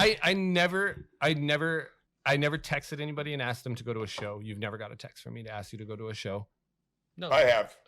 because you were supposed to be in the band, dipshit. Oh, That's different. I thought you meant like the show just to go see. No, Like, oh, no, to come see my band. Oh shit. So, because look, I don't like listening to what I play. Like I I do. like to play. No, for sure. and I like that. And I'm not trying to be fucking fishing for compliments, but I don't take being You're in my a best band friend, it's very not a compliment. seriously. I take being with my friends very seriously, and I take socializing with my peers very seriously. And I think that I don't have a lot of the other social skills that you guys have. Like you guys can bond over a lot of different types of media and things like that I don't have that ability to bond over. Wouldn't be good at it even if I faked it. So if I encourage you to play music and then you want to come over to my house and then we have this bridge, that's the bridge that you always dude. cross. Everybody that I've ever known, going back to Michael Hank and my early friend JP in junior high, shout out to him who's probably dead. Shout out to Mike too, man. Yeah, Michael Hank. But all of them, if you keep court with me, you got to probably play an instrument because I have ADHD like a motherfucker, and also like I don't have a bunch of good social skills. I never ever booked a show. I never asked anybody to play anywhere. See, I think that was hold our on. biggest- Elijah actually booked all of our first shows, and it was a chain reaction. I just wanted people to play with me. I just wanted to have friends over. And even the only show that you and I ever played, well, we were supposed to play together, you didn't show up either, was at his house. And it was just because we wanted an excuse to buy a keg, and that was it. Yeah. We were like, let's make an excuse to buy a keg. Let's have a New Yeah, I Year's remember show. that. Yeah. And then, yeah, that was the end of it. But yeah, I've never actually, and the vinyl record thing, we played a show with another band, and they were like, hey, wouldn't it be crazy if you guys got on this Christmas comp that we're gonna do, and we didn't have any idea, like what do you mean like Christmas comp? And he was like, well, we're gonna do a CD and it's gonna be a vinyl too. If you want to buy in on the vinyl to be on the vinyl, this is what it costs here. So it wasn't like somebody made that for me. I paid for it. Right. And shout out to Dusty. And so he actually put that out and was really nice enough to include us. And then we got a message from a friend of ours who was doing a bunch of stuff with Burger Records, and they were asking us, have you ever heard of Birthday Records? And we were like, no, we've never heard of them. Like, well, they do custom lathes. And so if you talk to them, there's a good chance that they'll help you put out your vinyl for way less than what you're trying to put it out now. And so I reached out to Birthday, shout out to them too. And they did. They helped me put out the record for really cheap. And even in that, I never asked anybody for anything for those records. I gave most of them out. My good friends gave me money because they were sweet people. But yeah, I had both of them. I've never wanted anything more from that than to socialize with my peers, because all of the other stuff, like I make money a different way and I can't give that up. I know that. I know that I have to create. And if I I'm the got in a same way, you know stagnation what I where I mean? had to like do something like that, it wouldn't work for me. But the privilege I have of playing and knowing you guys and all the people that we get to know. Fuck yeah, man. Yeah. Yeah, Dude, right dude, there. that's right there. $1 billion. Like, that fuck any kind of money like you could have made from that. Like all of that process, like here at this fucking like, water bottle guys, you know what I mean? here at this table, like I gained more like when we all came together than I had ever gained from tattooing. Yeah. And you will monetarily every or time it personal-wise. happens. Absolutely. Every time it happens. So last week I had Like Wade- I remember sitting on the fucking front of that Hold on, shop and hearing like the song of my people when you were like, Uncle, like this is what I got. And I was like, fucking solid. Run that shit. I remember that. Like Lee McKeegan. I remember sitting there with John and John going, I wrote this last night, brother. Listen to it. And like I wanted to be like I wanted to be a part of the music scene, but I didn't have that music talent. I was just happy to be there with motherfuckers that had that. And when John was like, "You've like," I like tried to sing way differently then I found like where I was like with John. Like I had some of the greatest fucking times. When I dove in, when nobody was there, remember them Thursday nights? Yeah, of When course we were I in a do. garage, stuffed in a place like this big. I've got 100 pictures Man. of it. Of course I do.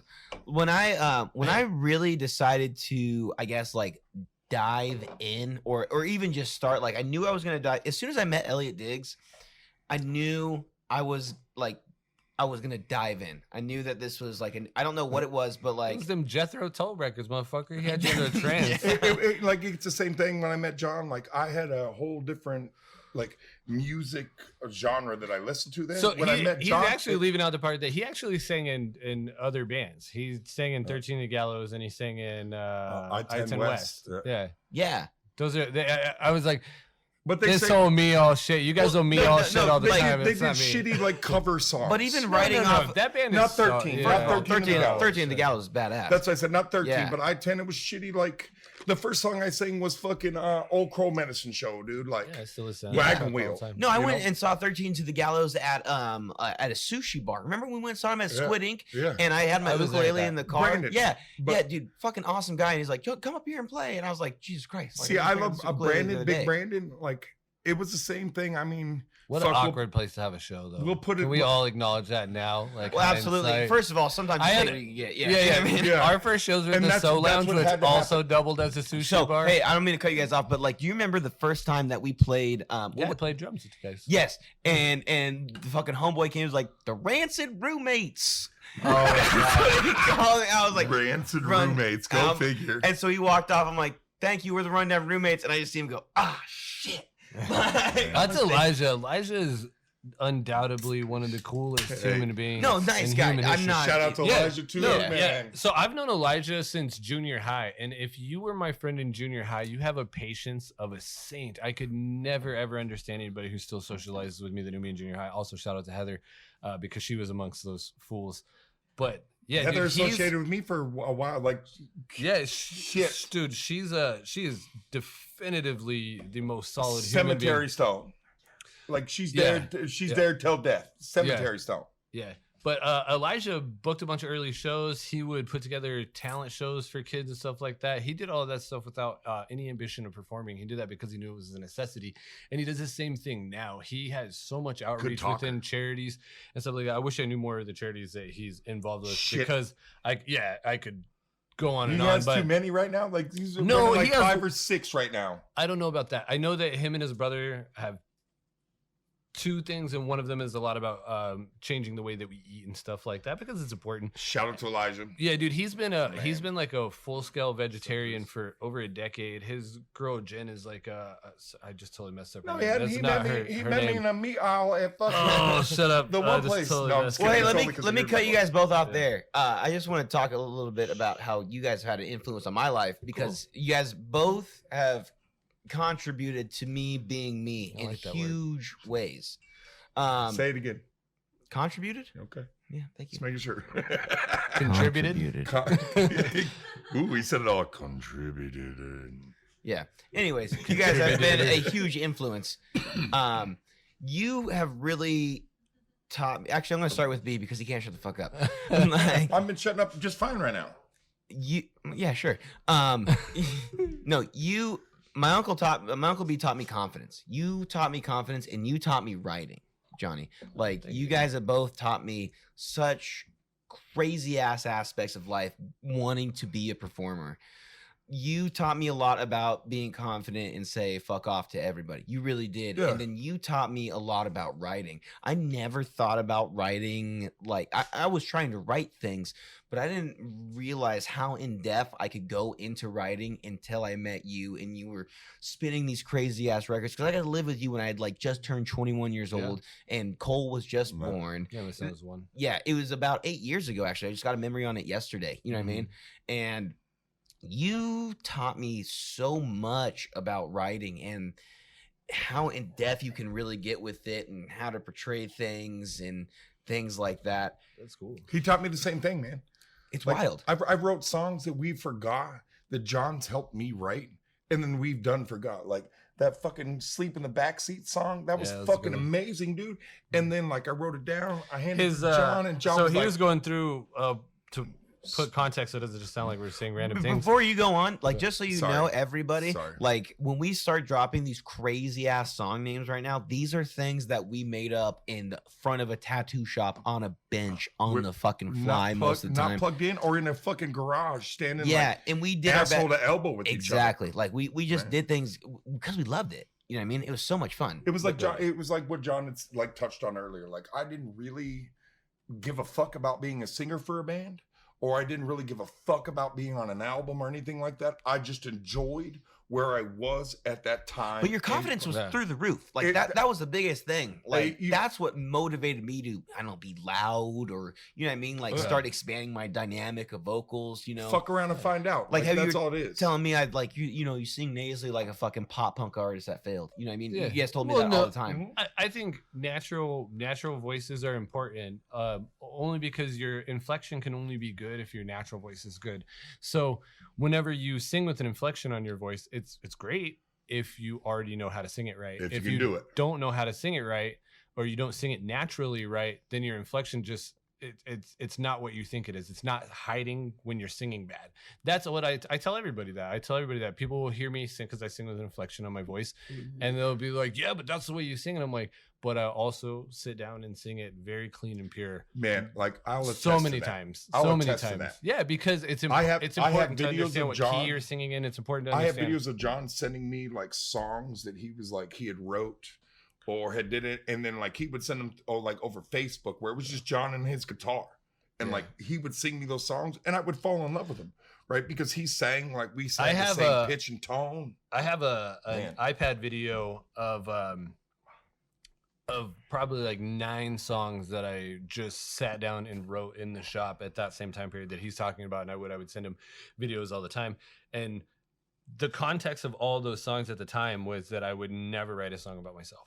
Can we talk about the shop a little bit, because this is like a big part of where we all came Yeah. together. I'm gonna give it off to B because you were part of the shop the longest. I mean, I don't. It was a. So when did you start working there? Yeah, when did you start working there? Man, I couldn't even fucking tell you the date. Like I lived in Vegas, and I was in Vegas like 2.5, 3 years, something like that. And then like I got involved in a bandito shop, and then like it got very like crazy there because I was on the strip, man. Like I worked 12 hours a day for 7 months, 7 days a week in this place, man. Like it was fucking crazy. And then I just decided one day, man, I'm out of here. I couldn't tell you the date at the time. Like I don't keep timestamps for myself. Right. I just remember like I had a Toyota, like an 85 Toyota SR5. That was a piece of shit. And like where I was at, I'm like, man, I'm either going to die in this motherfucking place or I got to leave. That's how bad it got. Like I got involved in all the bad shit that you could, because that's the mentality that I had. Like fuck sluts, take drugs, and like, let's do this. Well, then it got to a point like that I couldn't just be there anymore. So I jumped in that fucking single cab Toyota truck, dude, and drove it down here and blew the fucking head gasket up. Like 2 days later, I called Ink Addictions and talked to Pop. Well, I didn't talk to Pop. I talked to the dude Duncan or Jamil, I don't remember. And they were like, really stupid with me. Like, nah, we don't want nothing to do with you. Well, a few hours later, then Pop called me and was like, bring me your shit. And I brought him my shit, and fucking, I worked in that place for 12 years. A little context. Pops was the owner. Whiskey King, man. Yeah, the Whiskey King. Cheers to him. Right. Rest in peace. Always, man. Shout out to that man. But he owned the tattoo shop that you were highly interested in at the time, right? Well, as it went, I worked in there, 6-8 years, something like that. Then he hired this fucking crackhead metal dude that smelled like weed and was just trash. Yeah, we don't gotta drop no names. No. but yeah. I don't even know his fucking name. I couldn't Listen, tell I you. cut my hair. Fuck off. I couldn't even tell you his name. But I was like, fuck you, Pop. Like, if you don't fire this dude, I'm fucking out of here. And you didn't fire the dude. So I went, fuck you. And that's how I met your ass, the dude Tony. Because you were like, well, I know you worked in that salon. And you were like, well, I know this shop. And la la la. And then I went to that shop and then said through that process, that's where I met John. Like, I'll never forget. Like, I walked in that place, John didn't have a beard and nothing yet. And I was like, don't you ever fucking nah. And then I remember the time, dude, we sat in that long So no, room. it's funny because I'm gonna give context to this for a second. Yeah. So when I first met him, he said, "You're not my apprentice. You don't know shit. Stay the fuck out of my station and stay the fuck away from my shit." Yep. Period. And that was the end of it. And then he tell was that in the to drawing. come up, Yeah, he was in the drawing room He gets up, he goes talk to some fucking, I think it's actually Turbo. And he comes back in there and I'm just fucking hammering an eraser. He sits down and finishes whatever he's doing. And he goes, "Well, you fucking erased so hard." Yep. Yeah. And I was Because I'm like, trying to do lines. This fool's like shaking the table gave him like the fucking this. California fucking fault test. And then It was the pencil. It was the mechanical pencil. and then he goes, "Is that my fucking pencil?" And I'm eating an eraser off of it.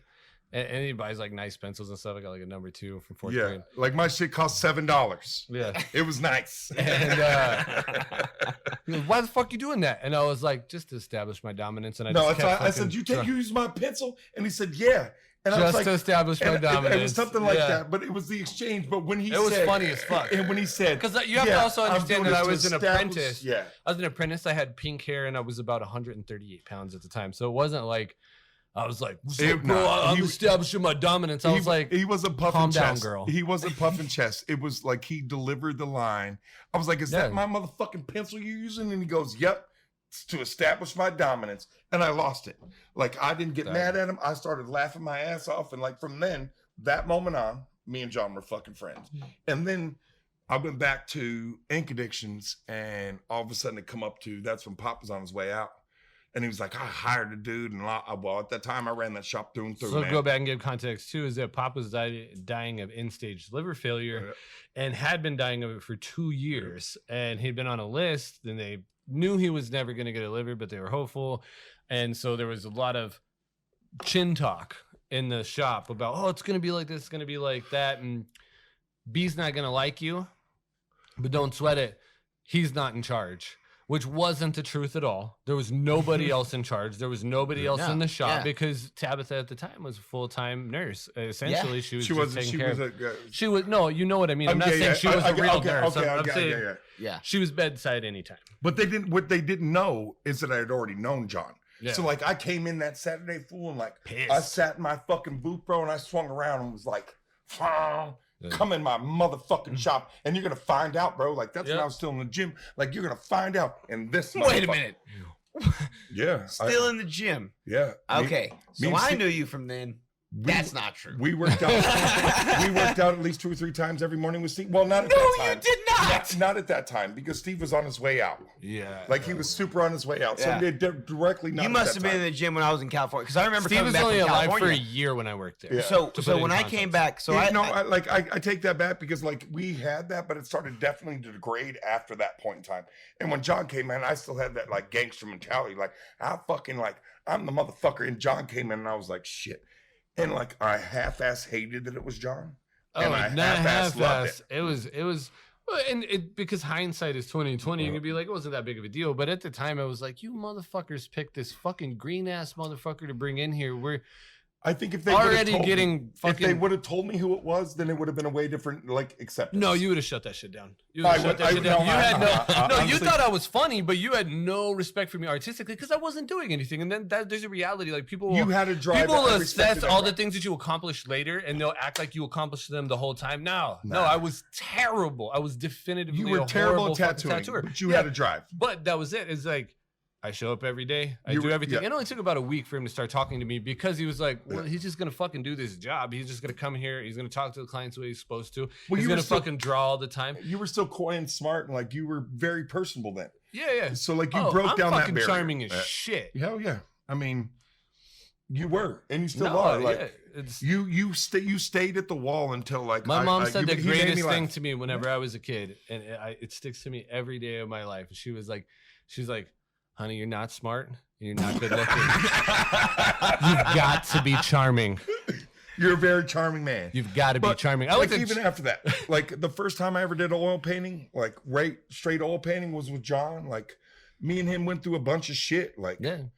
like lot of I lost my best friend that had been like 10 or 11 years with Steve, and then like yeah. he was passing, and then like John got brought into that, and like John morphed himself like right there, like Well, he became my best friend. Well, fucking Pops and Tony showed me like, hey, hop up here. Here's the key. You know what I mean? There's a bed in the back. And like when I didn't like, because I was kind of homie hopping on like the couches and stuff, and like between some people's guest bedrooms and whatever. I know. Yeah. So like I would go there often, and then I would just go house sit for you and things like that and whatever. anyways, this is completely different what I want to ask, but I wanted to ask because tattooing takes a lot of fucking dedication, takes time. It takes Shout out to Steve. If it wasn't for Steve, like if it comes down to brass tacks, if it wasn't for Steve and the Whiskey None of us King, would know each other. none of us would be here right now. None of us would be Like decades knowing each other. Can you talk about Steve? Because he was a veteran. You know him probably better than any of us, honestly. Man did, what was it, 26 years in the fucking Air Force? Now, explain to everybody, like, he was the owner of the tattoo shop that we all hung out on, and we played songs in front of the tattoo shop. It's about less than a block away from the Air Force Base. So Luke Air Force Base, it's right across there's the a street. mentality too that comes with working outside of an Air Force base, and I think that sets up the best context and precedence is that everybody was very direct and forward at this time, and so you could bust balls and you could do kind of shit that maybe he ranked motherfuckers. Well, no, but I'm not even talking about that. I'm talking about the way Steve was set up, the way that we would all treat each other later. Because Steve was direct. He worked outside of a military base, and you have to be direct. And I think that sets the preface for me for how everybody would be able to get along so well, even though everybody's such a different personality. You grew up in a completely different place than me. You grew up in a completely different place than me. Our personal backgrounds, all of our different stepdads and all that different shit, and it all equates to different math. But we're just straightforward with each other. Like, there's no point where I'm going to soft shoe shit for anybody. Because when we met up in that tattoo shop, like if 8 you years ago, if you didn't come up both barrels blazing, then you weren't respected. Like I told John that sucked. John tell me that sucked. We tell you that sucked, and we all got it at the same time. Like there was never no we invented call out culture. Oh yeah, like that needs to be the new thing. Call out culture. We never had no gloves on. No, absolutely Like if I did some shit, like I'd show John Hart or tattoos, and John would be like, "That's shit," and this is why. Like you could tell me it was shit if you could give me a constructive version of why you thought it was shit. Yeah, and you need that more than you don't. Yeah. So I really been wanting to ask you guys this each, but when you guys started tattooing, because no one starts great, you would agree, right? Yeah. Do you guys remember your first 5 cockroaches? First professional tattoo was 5 cockroaches. Do you remember your first shitty tattoos though? Yeah, I got them on my legs. So you tattooed yourself? Yeah. Like those skulls that I have right here, like those were my first goes. And now looking at them, like, look at this shit, John. Like, wait, this run. Yes. run, bud. That was what done with a 7-liner. Absolutely not. Yeah, bro. But it was leaning into that shit like you don't know what you're doing. And like, filling it in. The black one. This one. This one was, I filled that in, but that was a 7-liner. This is going to be so good because it looks like we're going to take a meme one. of this. It's going to look like he's looking at his dick. It's going to be fantastic. Yeah. Cameras do everything. It's my leg. So your first shitty tattoos were on yourself. How long till you tattooed somebody? 2 days. Yeah. How do you feel like you did? I mean, in my head, fucking killed it. Now that I see those tattoos, trash. Like, but then I was like, man, like I pretty much I apprenticed under this woman, like Lollipop Linda. Her name was Linda King at the Blue Dragon Tattoo. And like she offered me it and like I couldn't get an apprenticeship and I went in with the bitch. And she was a fucking drunk, man. She used to drink White Russians constantly. Oh, that sounds terrible. Constantly. And she it was like 7 months, something like that, right around. And then all of a sudden she came to me and she was like, I'm going to move to fucking Missouri. You should move with me. Missouri. My motherfucking ginger white ass has nothing to do with Missouri. So I went, no. So after that, I didn't even finish an apprenticeship. I went, I run better lines than these motherfuckers in a professional shop. So I went right to fucking Alley Cat and they were like, hired. Stupidest shit I've ever done in my life. But I learned, Yeah. And that cut a bunch of people's teeth. Right. That motherfucker, I learned in that place. But my growing up the way that I did, I learned I had to bite on tight leather. But then when it came to knocking out teeth, I realized that I had other people behind me. So I was like, fuck Alley Cat. I made my own way, man. I didn't have an apprenticeship where they were like, you're done and gone. You're cool to go out and work. I made my mind up. I'm good enough to do this shit. And I went and did that shit. I worked at fucking Alley Cat, and then I worked at Gold Coast in Monterey, California. Then I came back and I worked for Alley Cat again, but it was on a different opening of a shop. She tried some other shit. I went to Vegas, man. I made my own way. Nobody could tell me nothing. You couldn't tell me I couldn't tattoo or I wasn't as good as you. I laced. When I tattooed, Like to get into a shop, you got to do like a tattoo like that they want to see before you get hired. Do you think it's different now? Yeah, I had Yeah, it's 100 times different now. What do you think is different about it? Like that. Like I want to see your teeth. Like you got to do like a trial tattoo. You know what I mean? Like I want to see you tattoo one of your fucking friends, and I want to do it with me being like overbearing on you, and like I want to see what you do under pressure. Like John kind of got it, but like a tattoo artist now, fuck no, they got rotaries and like all these cartridges and shit. You don't have to make needles. There's or a like, lot more or tools. know how to But autoclave. listen, I'm gonna say this too though. When's the last time you autoclaved some shit, John? Man, no, we don't that's not need the to point. anymore. Yeah, No, it's I'm not just necessary. saying. No, but I'm for saying me- this. Hold on, let me go. One is that more variables doesn't make better things. More variables makes it harder to decide what you can use to be thorough. If you're not thorough first, it doesn't matter how many fucking bells and whistles. It doesn't matter how many Bishop, Neo, Tats, or whatever the fuck it is that Agreed. the hipster kids are going to get. It doesn't matter any of that. And you can use all that stuff to make good tattoos too. I know lots of motherfuckers who kill it with a fucking rotary machine. I usually None of that's really that. Yeah, none of that's really that important. The reality of it is fucking put it in. right. Put it in. What's it look like? What's it look like? Let me see it healed. That's the only thing I care about. I don't care about your friends, your followers, any of that shit. All the tattooers that I've been tattooed by are not heavily influential. They are Like because of their in like weight. social media and on the internet Yeah, and things yeah, like that. they're- Yeah, It's a different time. they're not yeah. like a personality. They're You do tattooers work. and they're They not tattoo these Put your head down. personalities. Yes, they do work. You smell like green soap and fucking bad decisions. Yeah. What advice would you? I'm gonna start with you. So I'm going to say something too different that I did not. I took 2 years in my Here, apprenticeship. when John talks, I'm gonna use the restroom. Yeah. Yeah, go for it. But let me finish the question real quick. Like, what advice would you give to someone maybe that is a talented artist, but like wants to get into tattooing? Because it sounds like how you guys came up in tattooing is a lot different now, and it sounds like there's a lot of different shit now. I mean, look, you can walk an easy road, or you can walk a hard road. The easy road doesn't take you to the same place as the hard road. That's just fucking facts. You know what I mean? So if you can go into a shop that's going to cut you free in 6 months, and you can fucking not have to fucking sweat shit. Or you can fucking bust your fucking tits for fucking 2 years like I did and still not get shit. Do you think? Okay, so there's a lot of different ways. I mean, I shouldn't say a lot. No. of ways. So I think if you're gonna get into tattooing, get tattooed. That's the best way. Get fucking tattooed. Put your money where your fucking mouth is. If you really love this shit, then you'll fucking dedicate yourself to it. My whole fucking arms were done before I could drink in a bar. Both of them. You know why? Because I was fucking serious. I wasn't playing. You know, and when dudes saw me, they would assume I already fucking tattooed. They would give me fucking secrets and tricks all fucking day. Because I went in there, I kept my fucking mouth shut, and I fucking looked the part, homie. Fucking, and be respectful. God damn it, be fucking respectful. Anything you want to do, that's my fucking diamond in the fucking rough. Be respectful. You know what I mean? Stand your ground and be a man, but also respect anybody who fucking does this shit before you, whether it's fucking podcasting or whether it's playing the fucking guitar or anything. When you get the chance to fucking speak to a veteran, or you get to break bread with fucking somebody who knows more than you, shut the fuck up and listen. Do your diligence. Do you think there are a lot of ignorant tattoo artists? Like, No, I don't. I don't think that. I think that we have a standard that's different culturally. So, you know, what I might think is fucking childish or stupid might make you $1 million.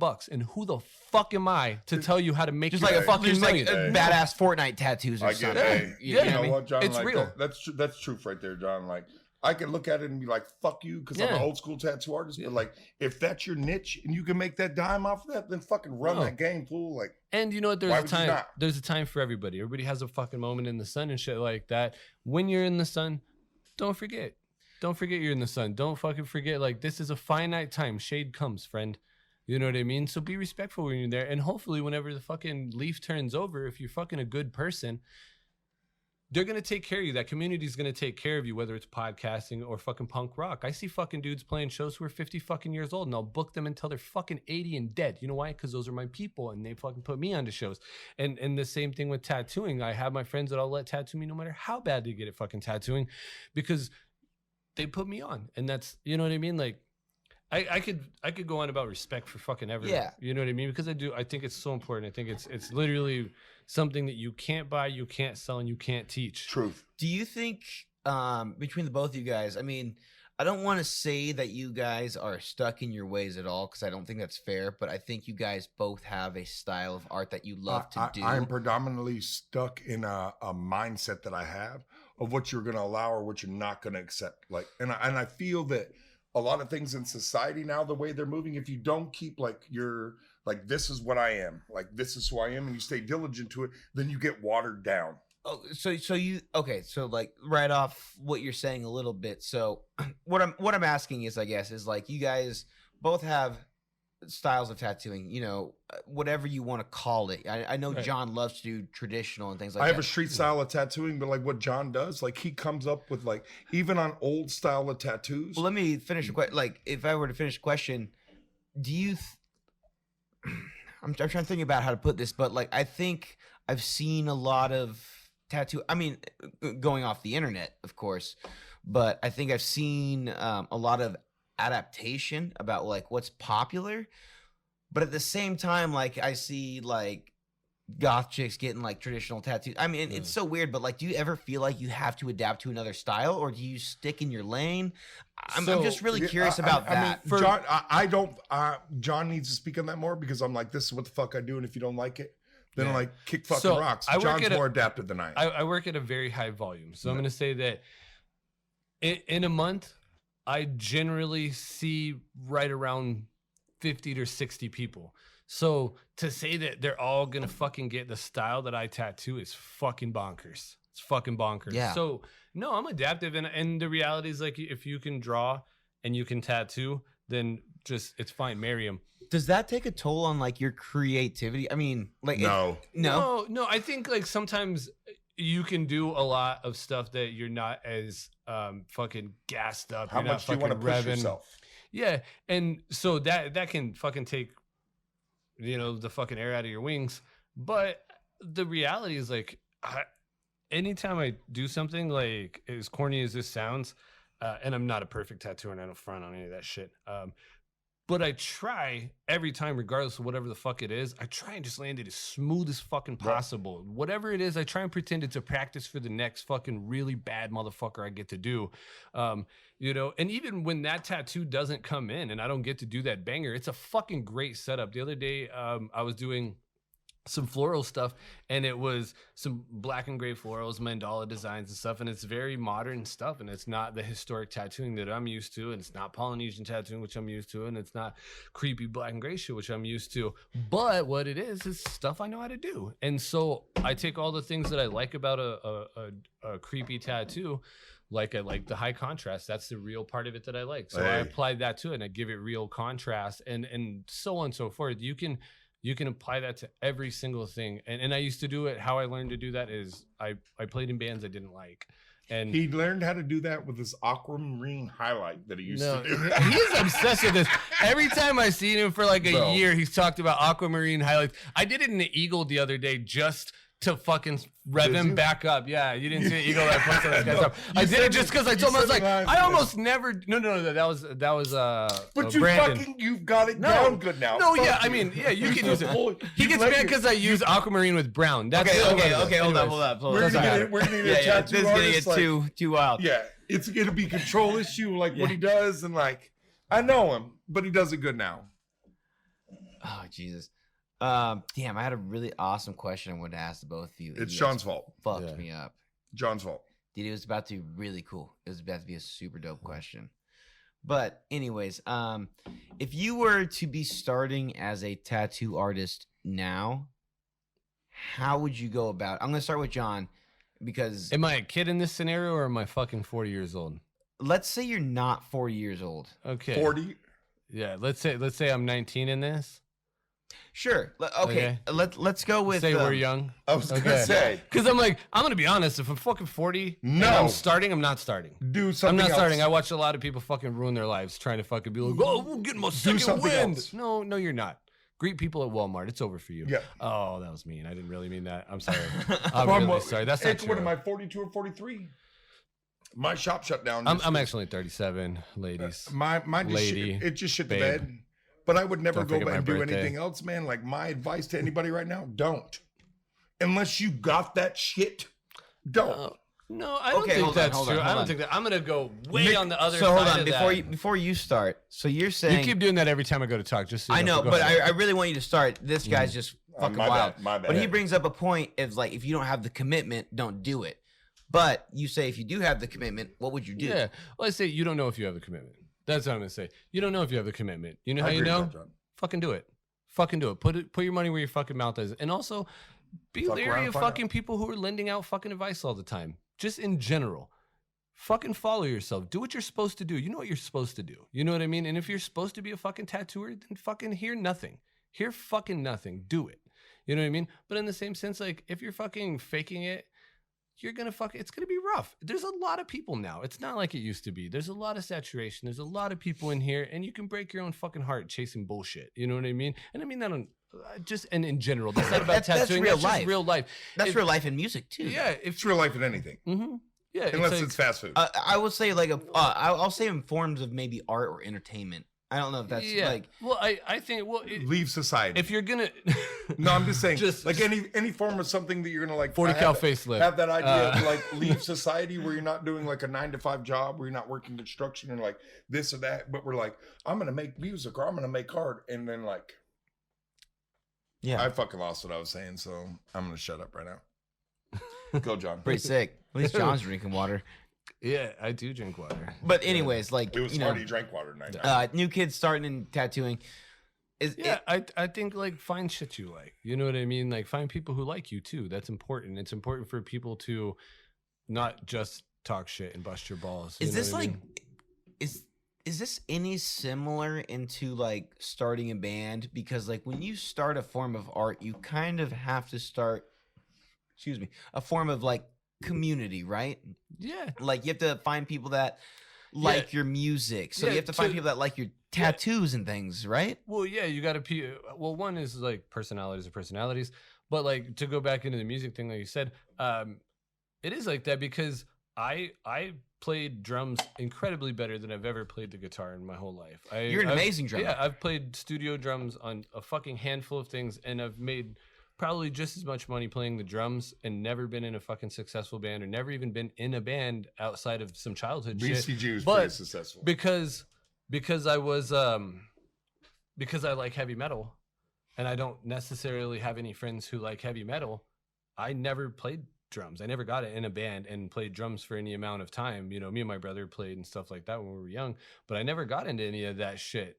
Not because I don't love Pantera and fucking listen to Hatebreed and all that good shit, but it's because I don't have that peer group.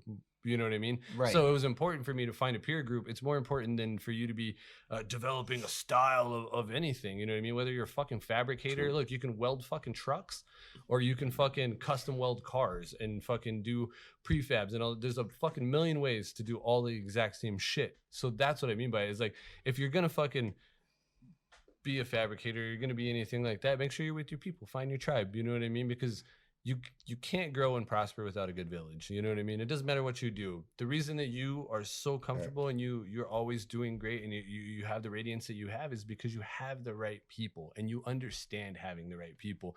You'd like to give a lot of people credit, but really what it is you. You found the right people. You did the right thing. You could have stayed in your neighborhood. You could have hung out with the same fucking kids your age and you could have done all the things they were doing. You could have. That's fucking well But it put, wasn't John. your people. Like that's well put, man. Like that's probably like one like as me and you being friends, like that's probably like one of the best things that like had put us to where we are now. I'm like, fuck it, man. Yeah. But it was the same thing. Like that time in that garage, like I found the motherfuckers that I'm gonna sit here with. Yeah. And we come to like when we keep referring to time in the garage, this is all three of us just bullshitting Yeah. songs. It wasn't even in our garage. It was actually a neighbor's garage. Well, there was a It time was where it was in mine. B's garage too. Yeah, but Couple I was times. talking about We always TJ's got in garage. trouble. Yeah. Yeah, but we spent time TJ's we got in just trouble where in a we- lot yeah. of garages. But Like Yeah. it was even like the It's not our BCG fault that, you know what, can we acknowledge that there's a housing crisis? Like, we stop sharing driveways. I have a shared driveway. It's the most fucking ridiculous thing fucking ever. Like, what, we don't have like fucking another 7 fucking feet? Is that another 7 feet on I'm this surprised that fucking you just cut out block? like a little column of rocks. There's for so you. many, It's the most there's so fucking many issues in ridiculous the world things. right now. And John's like common driveways. Let's not do it. And shared fucking garage. Like, no one's garage should be touching your garage. You know why? Because garages are fucking loud, you fucking pansies. Like, if I'm cutting up some fucking metal, shut your fuckhole. God damn. Sorry. Recently, my neighbor called the cops on me. Shut the fuck up.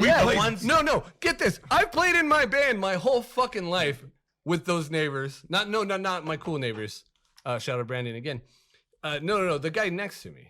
Yeah. The one that's like the cops basically were like, it's always been This is a two-story house. You know what it was from? Buffing my car. It's from buffing my car. I get up They're early. real loud. That was my buffer running right fucking Let me out. hear your buffer. I'll tell them. Go. What make is it? I'm just kidding. That's a Makita, my friend. Well, hey guys, I remember when we had to fucking wad up the window because that dude, we used to play so loud. And like you got that complaint, we had to wad that window up. Not the same guy. That was the UFC fighter guy. This on this side? No, that guy's gone. It was same house. Just He was a nice guy. people.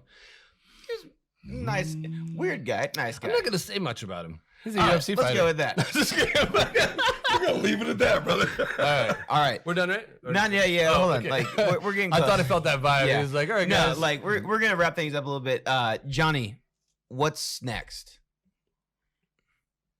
Oh, I'm going to go to work tomorrow. Definitively what is At absolutely least next. someone is.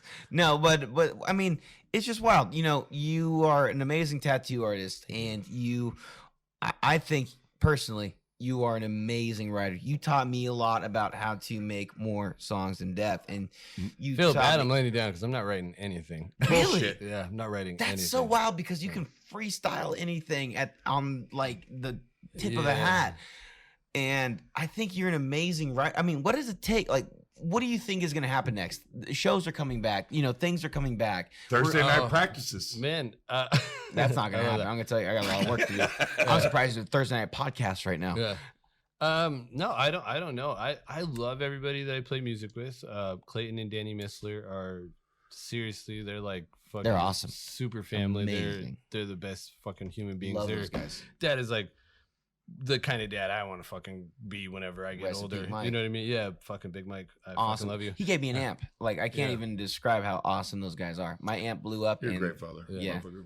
But yeah, fucking I don't know anything musically right now. I'm trying to learn the piano, and I have a couple of weird project things that I want to bring to fruition. But like, it's mainly a lot of art stuff right now. It's a lot of art stuff. I actually just wrote 47 jokes. So I'm gonna start trying Name- to do hit your up some favorite open one.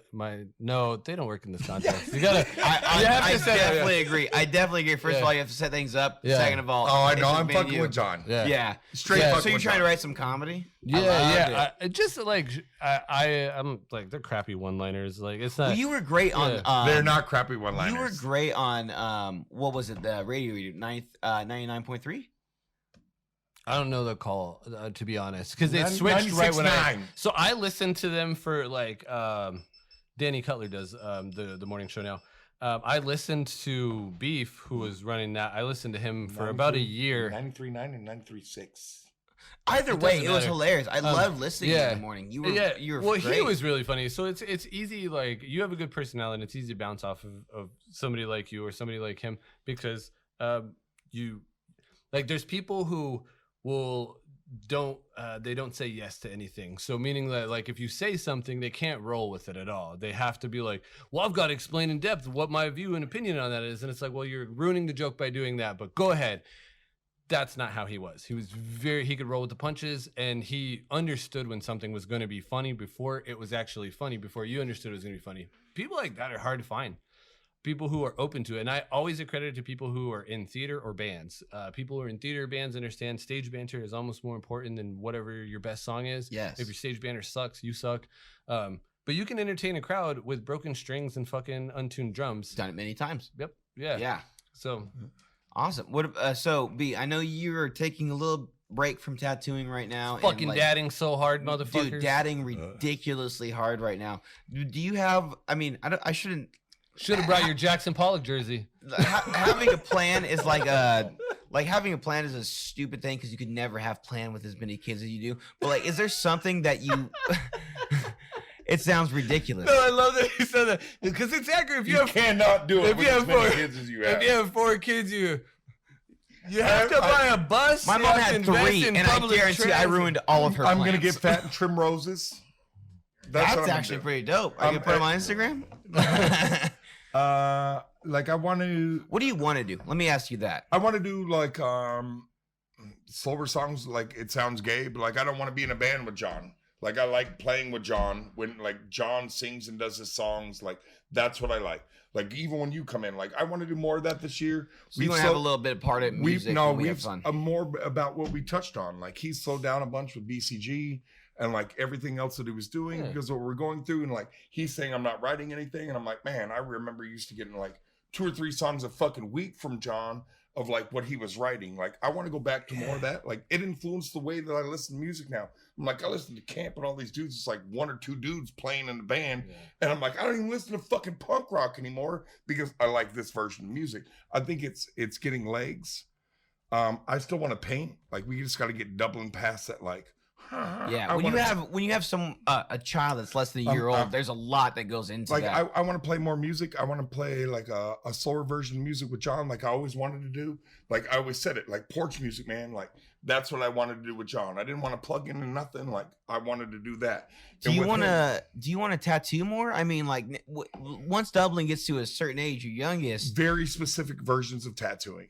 Like very specific, like more dark black. Like I don't want to use a bunch of color like I fucking used to, and like color blend the shit out of something. So wow, because you're so good with color. But like I everything you do is absolutely awesome. I remember when you did a World War II veteran, you put an Indian with a headdress on his arm, and you said you usually don't do stuff like this, like a portrait. Do you remember that? Yeah. Dude, that I was remember on that. Tony, man. He had that '89 Lincoln, bro. Like that dude was. It looked amazing. His kids were 63 years old and went through Korean War, and like he'd been through Vietnam. Like that kid was crazy, dude. Do you plan on like? I think I don't know. I honestly don't know. Like I think that my time of like tattooing into a community is probably pretty much done, man. I think you are so involved with your kids for one, and especially your oldest son, who is I think he's becoming a man. Well, he's becoming a man, and he's also becoming a streamer. And I know those are like 2 different things. It's kind of crazy. I do everything in my power to help. Well, I think you should. I think there's nothing better that you can do than streaming tattooing. Honestly, about my badass. life, about my life right now, it has nothing to do with me. Like it honestly doesn't. It has everything to do with like my sons or like everybody else. Like I'm not the focal point anymore, and that's why I like it. I think it takes a lot of balls. When I tattooed, when I tattooed, everybody was like personality, like this and that. And like I had to be that motherfucker all the time. I don't want to be that motherfucker all the time. Like I want to watch other people do things. Like I want to sit back and like drink my beer and like watch you do shit and like watch other people grow. And like I will sit here and raise my kids and do that at the same time. So I really don't have like that's what I have going on for me. I like observing right now. Good. Like I've been so much of it that I like sitting back and like looking at John and like, let me hear that song you sang, John, and like not give a fuck if I want to sing with it or not. I just go, that's a nice song, John. I love that song. Like it takes a different kind of person to do that too. I think it takes a different kind of person to step back and watch, and that's fucking awesome. I've lived wild my entire life. I'll ask your girl. So I've lived wild my entire life, and then like Dublin is wild as fuck. But he's taught me to like just chill, man. Just chill. Like you don't have to be in the limelight all the Kids time. are magic, man. You gotta sit back. I fucking 100% think that you just sometimes it's so finite. Youth is so finite, and you don't realize how much you're a part of whatever that time in youth is. If you don't utilize it, it's gone. You're fucked. John could say shit for me like that. Like I used to think I was some big ass shit. I try and now I don't. I have to regress and like I'm not anything anymore, and that's fine with me. No, I don't think that's true. I think there's a more important thing, and if you can't find balance, then you should pick what's best. And I think that's like it's hard to.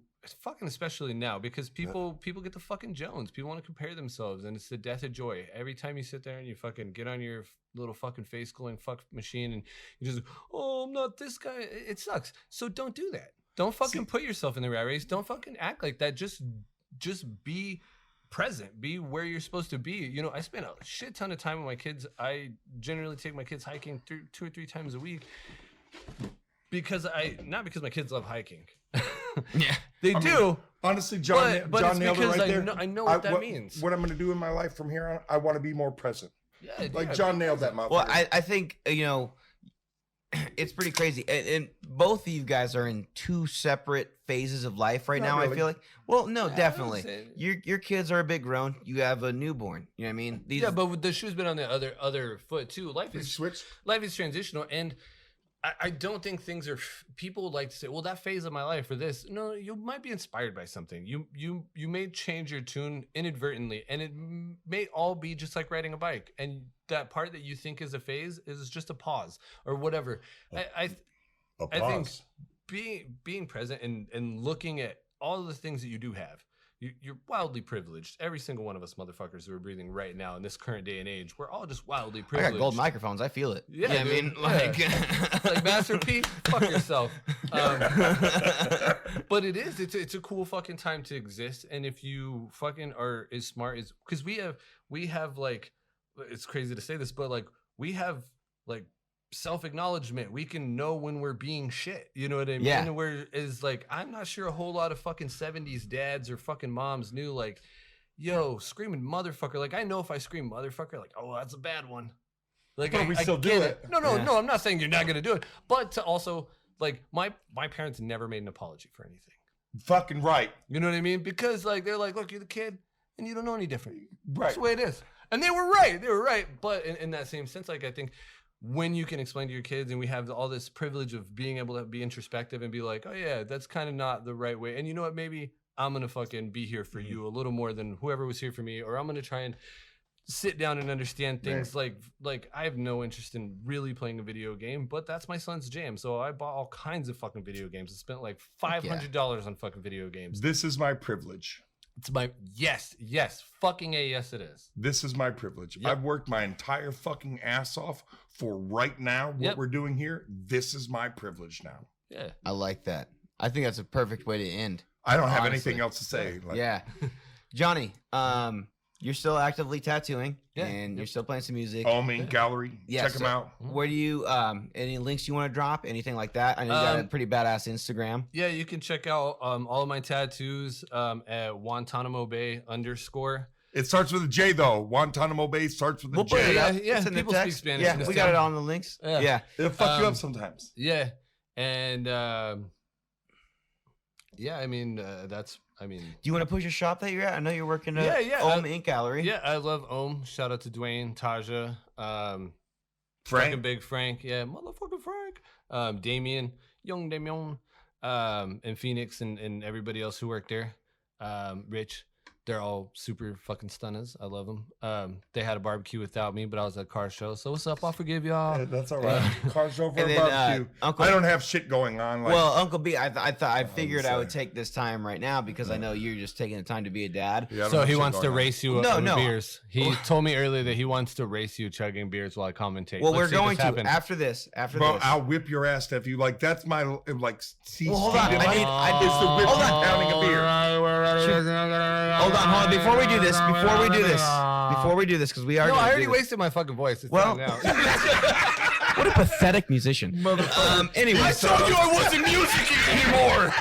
Hey B, Hey, fucking why don't you go ahead and push your son's Twitch channel? what are you at now, Aker? You're at AKKYER. Like that's my son's. Like he's a motherfucker with Call of Duty. He's a pro player. He should be a pro Yeah. player. He's gonna text me the link, but we'll just put that for Hey, yours. I don't have anything to say, man. I sit home with my kid Dublin. I got other boys. Like my wife works from home. Like I take care of the house now, and I'm fucking cool with it, man. Fuck yeah. Aker, what's your high score on Metroid? Don't tempt him, because I'll have to buy a Nintendo, and he will beat you. Like, Shout out to Metroid. That was the first girl fucking. I don't know if anybody Here's knows my this fucking agenda. fun factoid. I would like First to record girl a real fucking song. superhero who whooped ass. Here's my agenda one's of the recording year. songs. I would like to record a real song with you and John, like one song. That's my goal for this year. I'm sure we can do that. Well, anyways, It's guys. gonna be this song. I ain't no stranger. Any day. No, I'm not damn singing you. any more R. Kelly songs. I'm not singing any more R. Kelly songs. Anyways, guys, thank you for checking out this episode of The Rundown with Silva. These are my uncles, Johnny and B. Thank y'all motherfuckers for watching. It was a pleasure. Dude, it was a pleasure having Subscribe you. so he can get air conditioning. Yes. And cold it's water. hot as fuck in this house. Is it? And John's drinking It's hot hot as gin balls. water. Hey, love you. Love you. Anyways, guys, thank you for checking out this episode. My name is Tyler Silva, and we'll see you guys in the next episode. Bye-bye. Yeah, the rundown with Silva. Rundown with Silva. The run, the rundown. Run, the rundown.